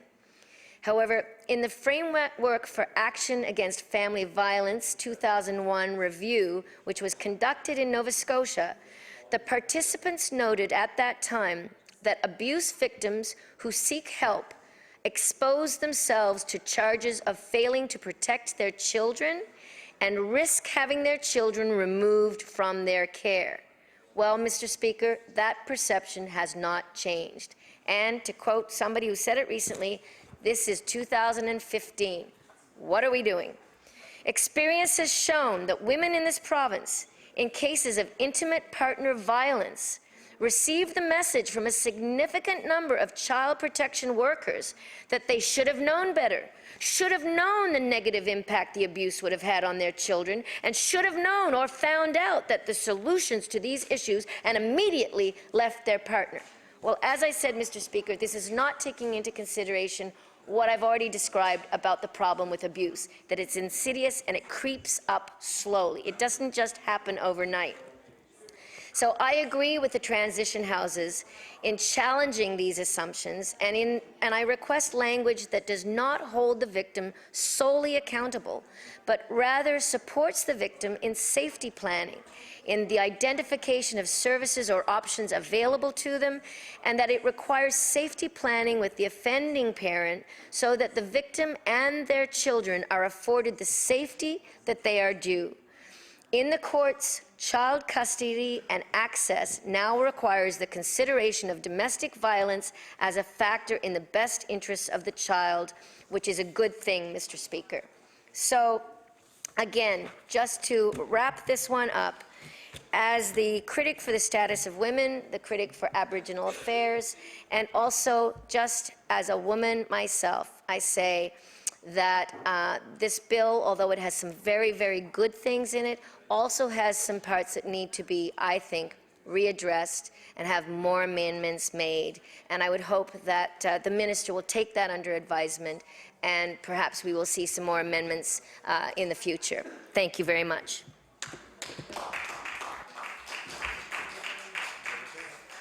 If I'm to recognize the Honourable Minister of Community Services, it will be to close debate, a closed third reading on Bill number 112, the Children and Family Services Act. The Honourable Minister of Community Services. Thank you, Mr. Speaker. Mr. Speaker, I want to thank my colleagues for speaking to this bill for the most part. I would now move third reading of Bill number 112 be moved. Okay. Mr. Speaker, it's been quite the journey for this bill. Many, many years, many, many conversations, many families that have been impacted negatively by the inability of the legislation to actually protect children in the way that they should be protected. I appreciate the comments of the last speaker around domestic abuse. As she would know, and many in this House would know, I've worked with hundreds of women over the last 9 years, and before that, women with addictions. I can also say that most women, the statistic that I've always known is that women, the first time that they actually reach out for help, they've been assaulted 35 times. So 35 instances of children who have witnessed that abuse before intervention is happening, before services are sought. And I've seen hundreds of children, literally hundreds of children over my time at Alice Housing, come to us unable to speak, come to us with severe psychological problems, come to us with both physical and emotional harm, come to us in ways that have been devastating to watch, along with their mothers, to watch the devastation that domestic violence has on children. It was one of the main reasons, if not the only reason, I wrote Healing the Bruises, which became the only program in the Atlantic provinces for intervention and treatment of child witnesses of domestic violence.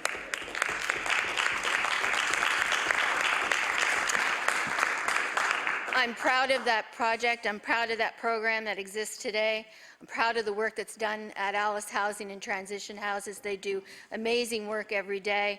I'm proud of the work that's done at Family Resource Centers, of which many programs didn't exist 2 years ago, but with the investment when we came to power of $2 million, I know that there are programs that are happening in Family Resource Centers that weren't happening 2 years ago that specifically address parenting needs of both mums and dads.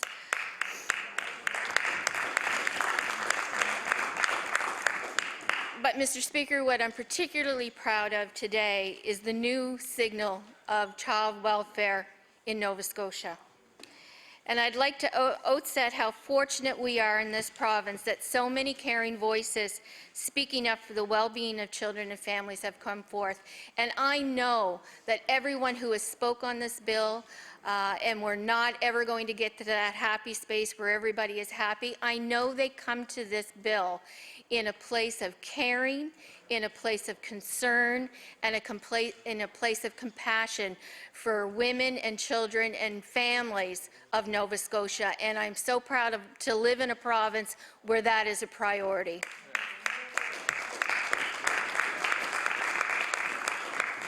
Mr. Speaker, I'm proud to be part of a government that is supporting families to be stronger. We all want children to be safe and supported, and for parents to have the tools they need to raise healthy families. That's imperative. And that was the goal behind creating Stronger Families NS and strengthening the Children and Family Services Act. This is about working with families earlier, and I have seen so many instances where that has not been available.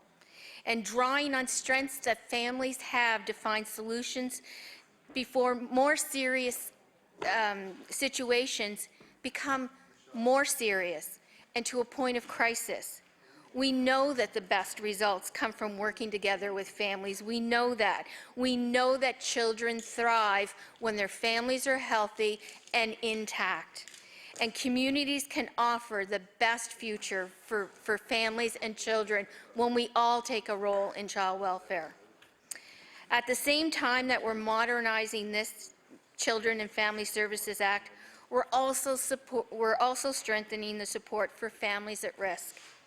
Nova Scotians will soon have access to new programs that support stronger families in the province.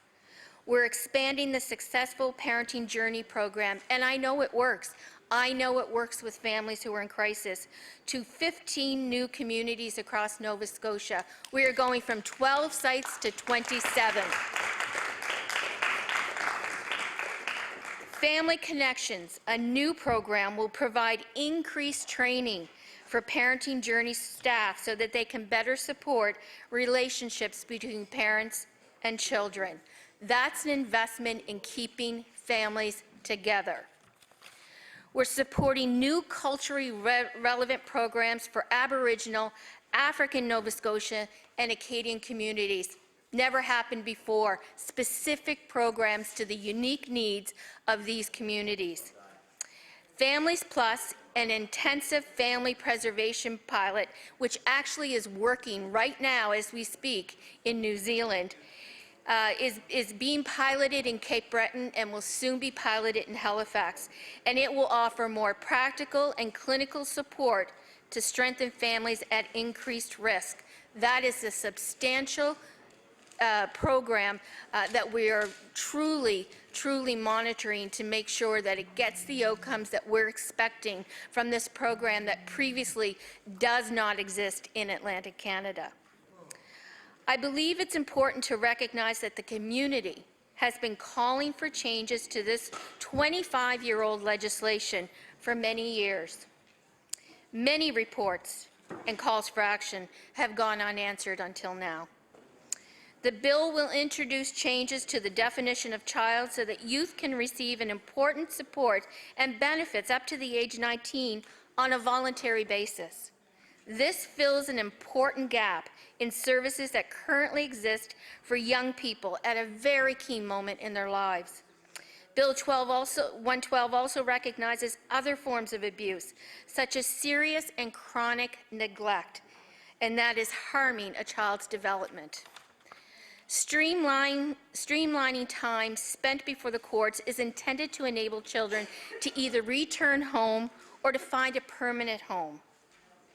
We're proud of the cultural connection component of this bill, which adapts to the cultural uniqueness of each family, including Aboriginal, including Black African, Nova Scotian, including Middle Eastern, including any unique cultural identity that the family holds.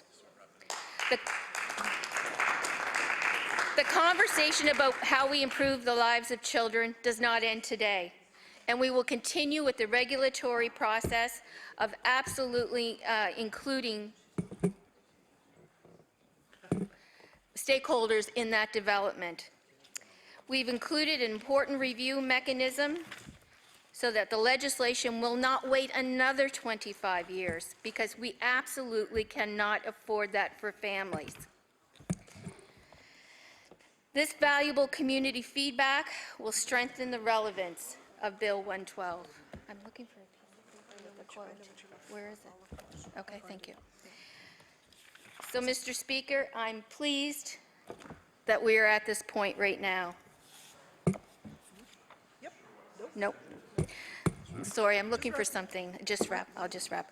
I want to go back to a phone call that I received last night from a foster parent.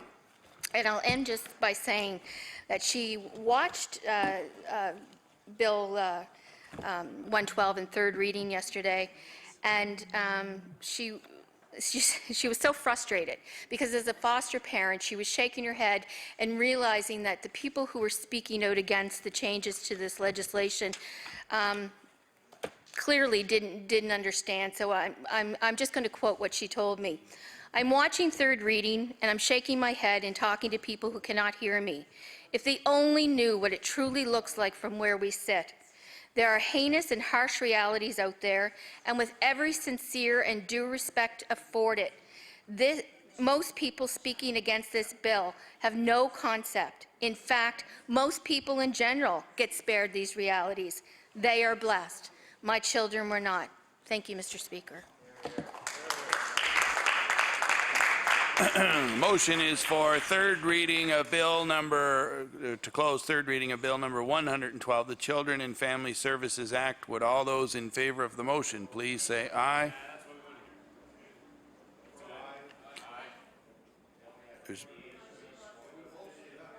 There's been a request for a recorded vote.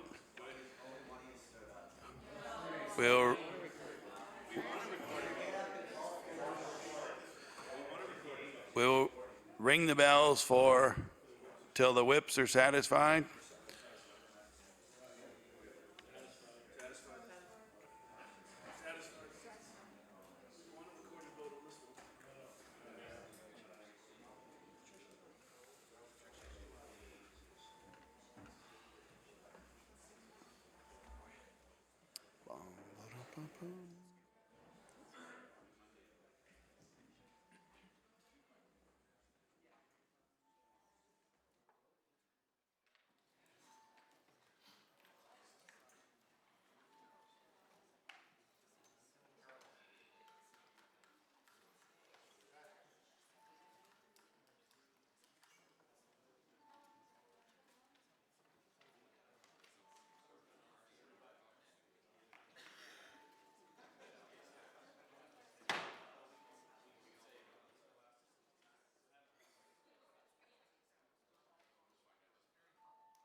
Order, please. We'll now check with the whips to make sure they're satisfied.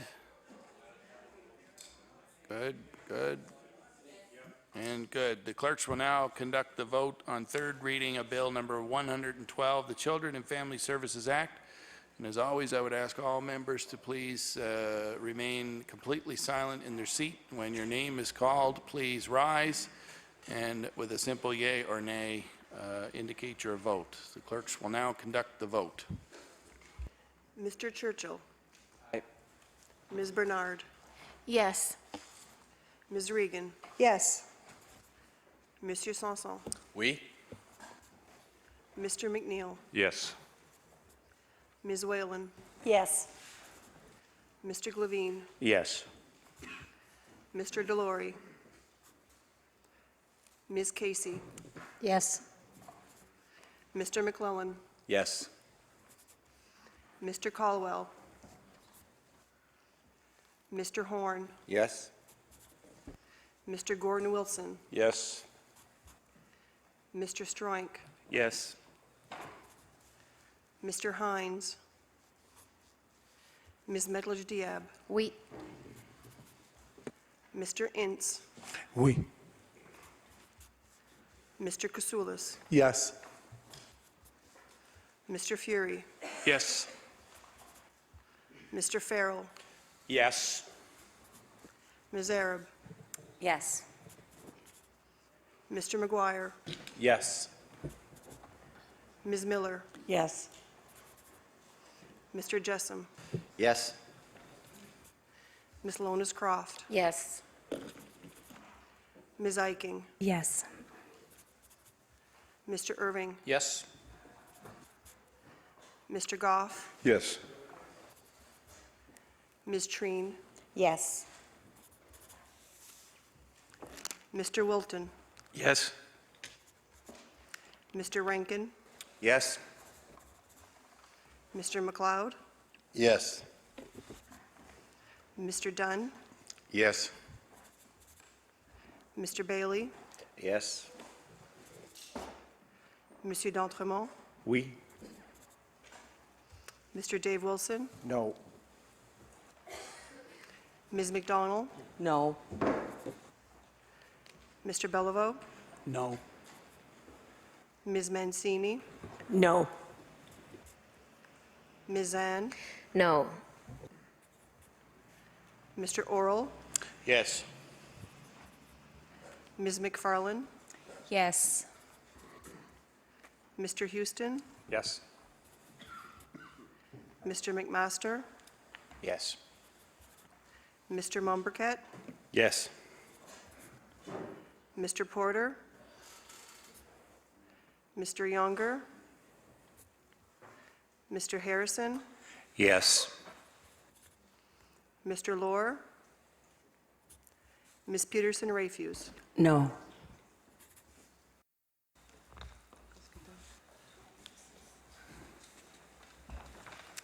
Those in favor of the motion, 38. Those against, 6. Motion carried. Bill number 112, an act to amend Chapter 5 of the Acts of 1990, the Children and Family Services Act. Ordered that the bill do pass and the title be as read by the clerk. Ordered that the bill be engrossed.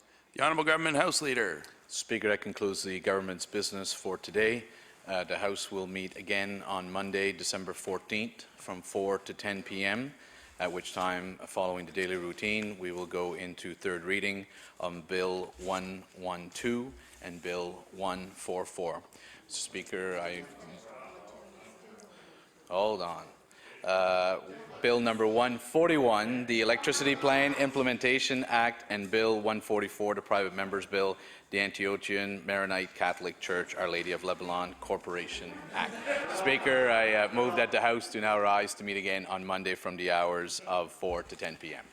Motion is for the House to rise to meet again on Monday, December the 14th, between the hours of 4 p.m. and 10 p.m. Would all those in favor of the motion please say aye? Aye.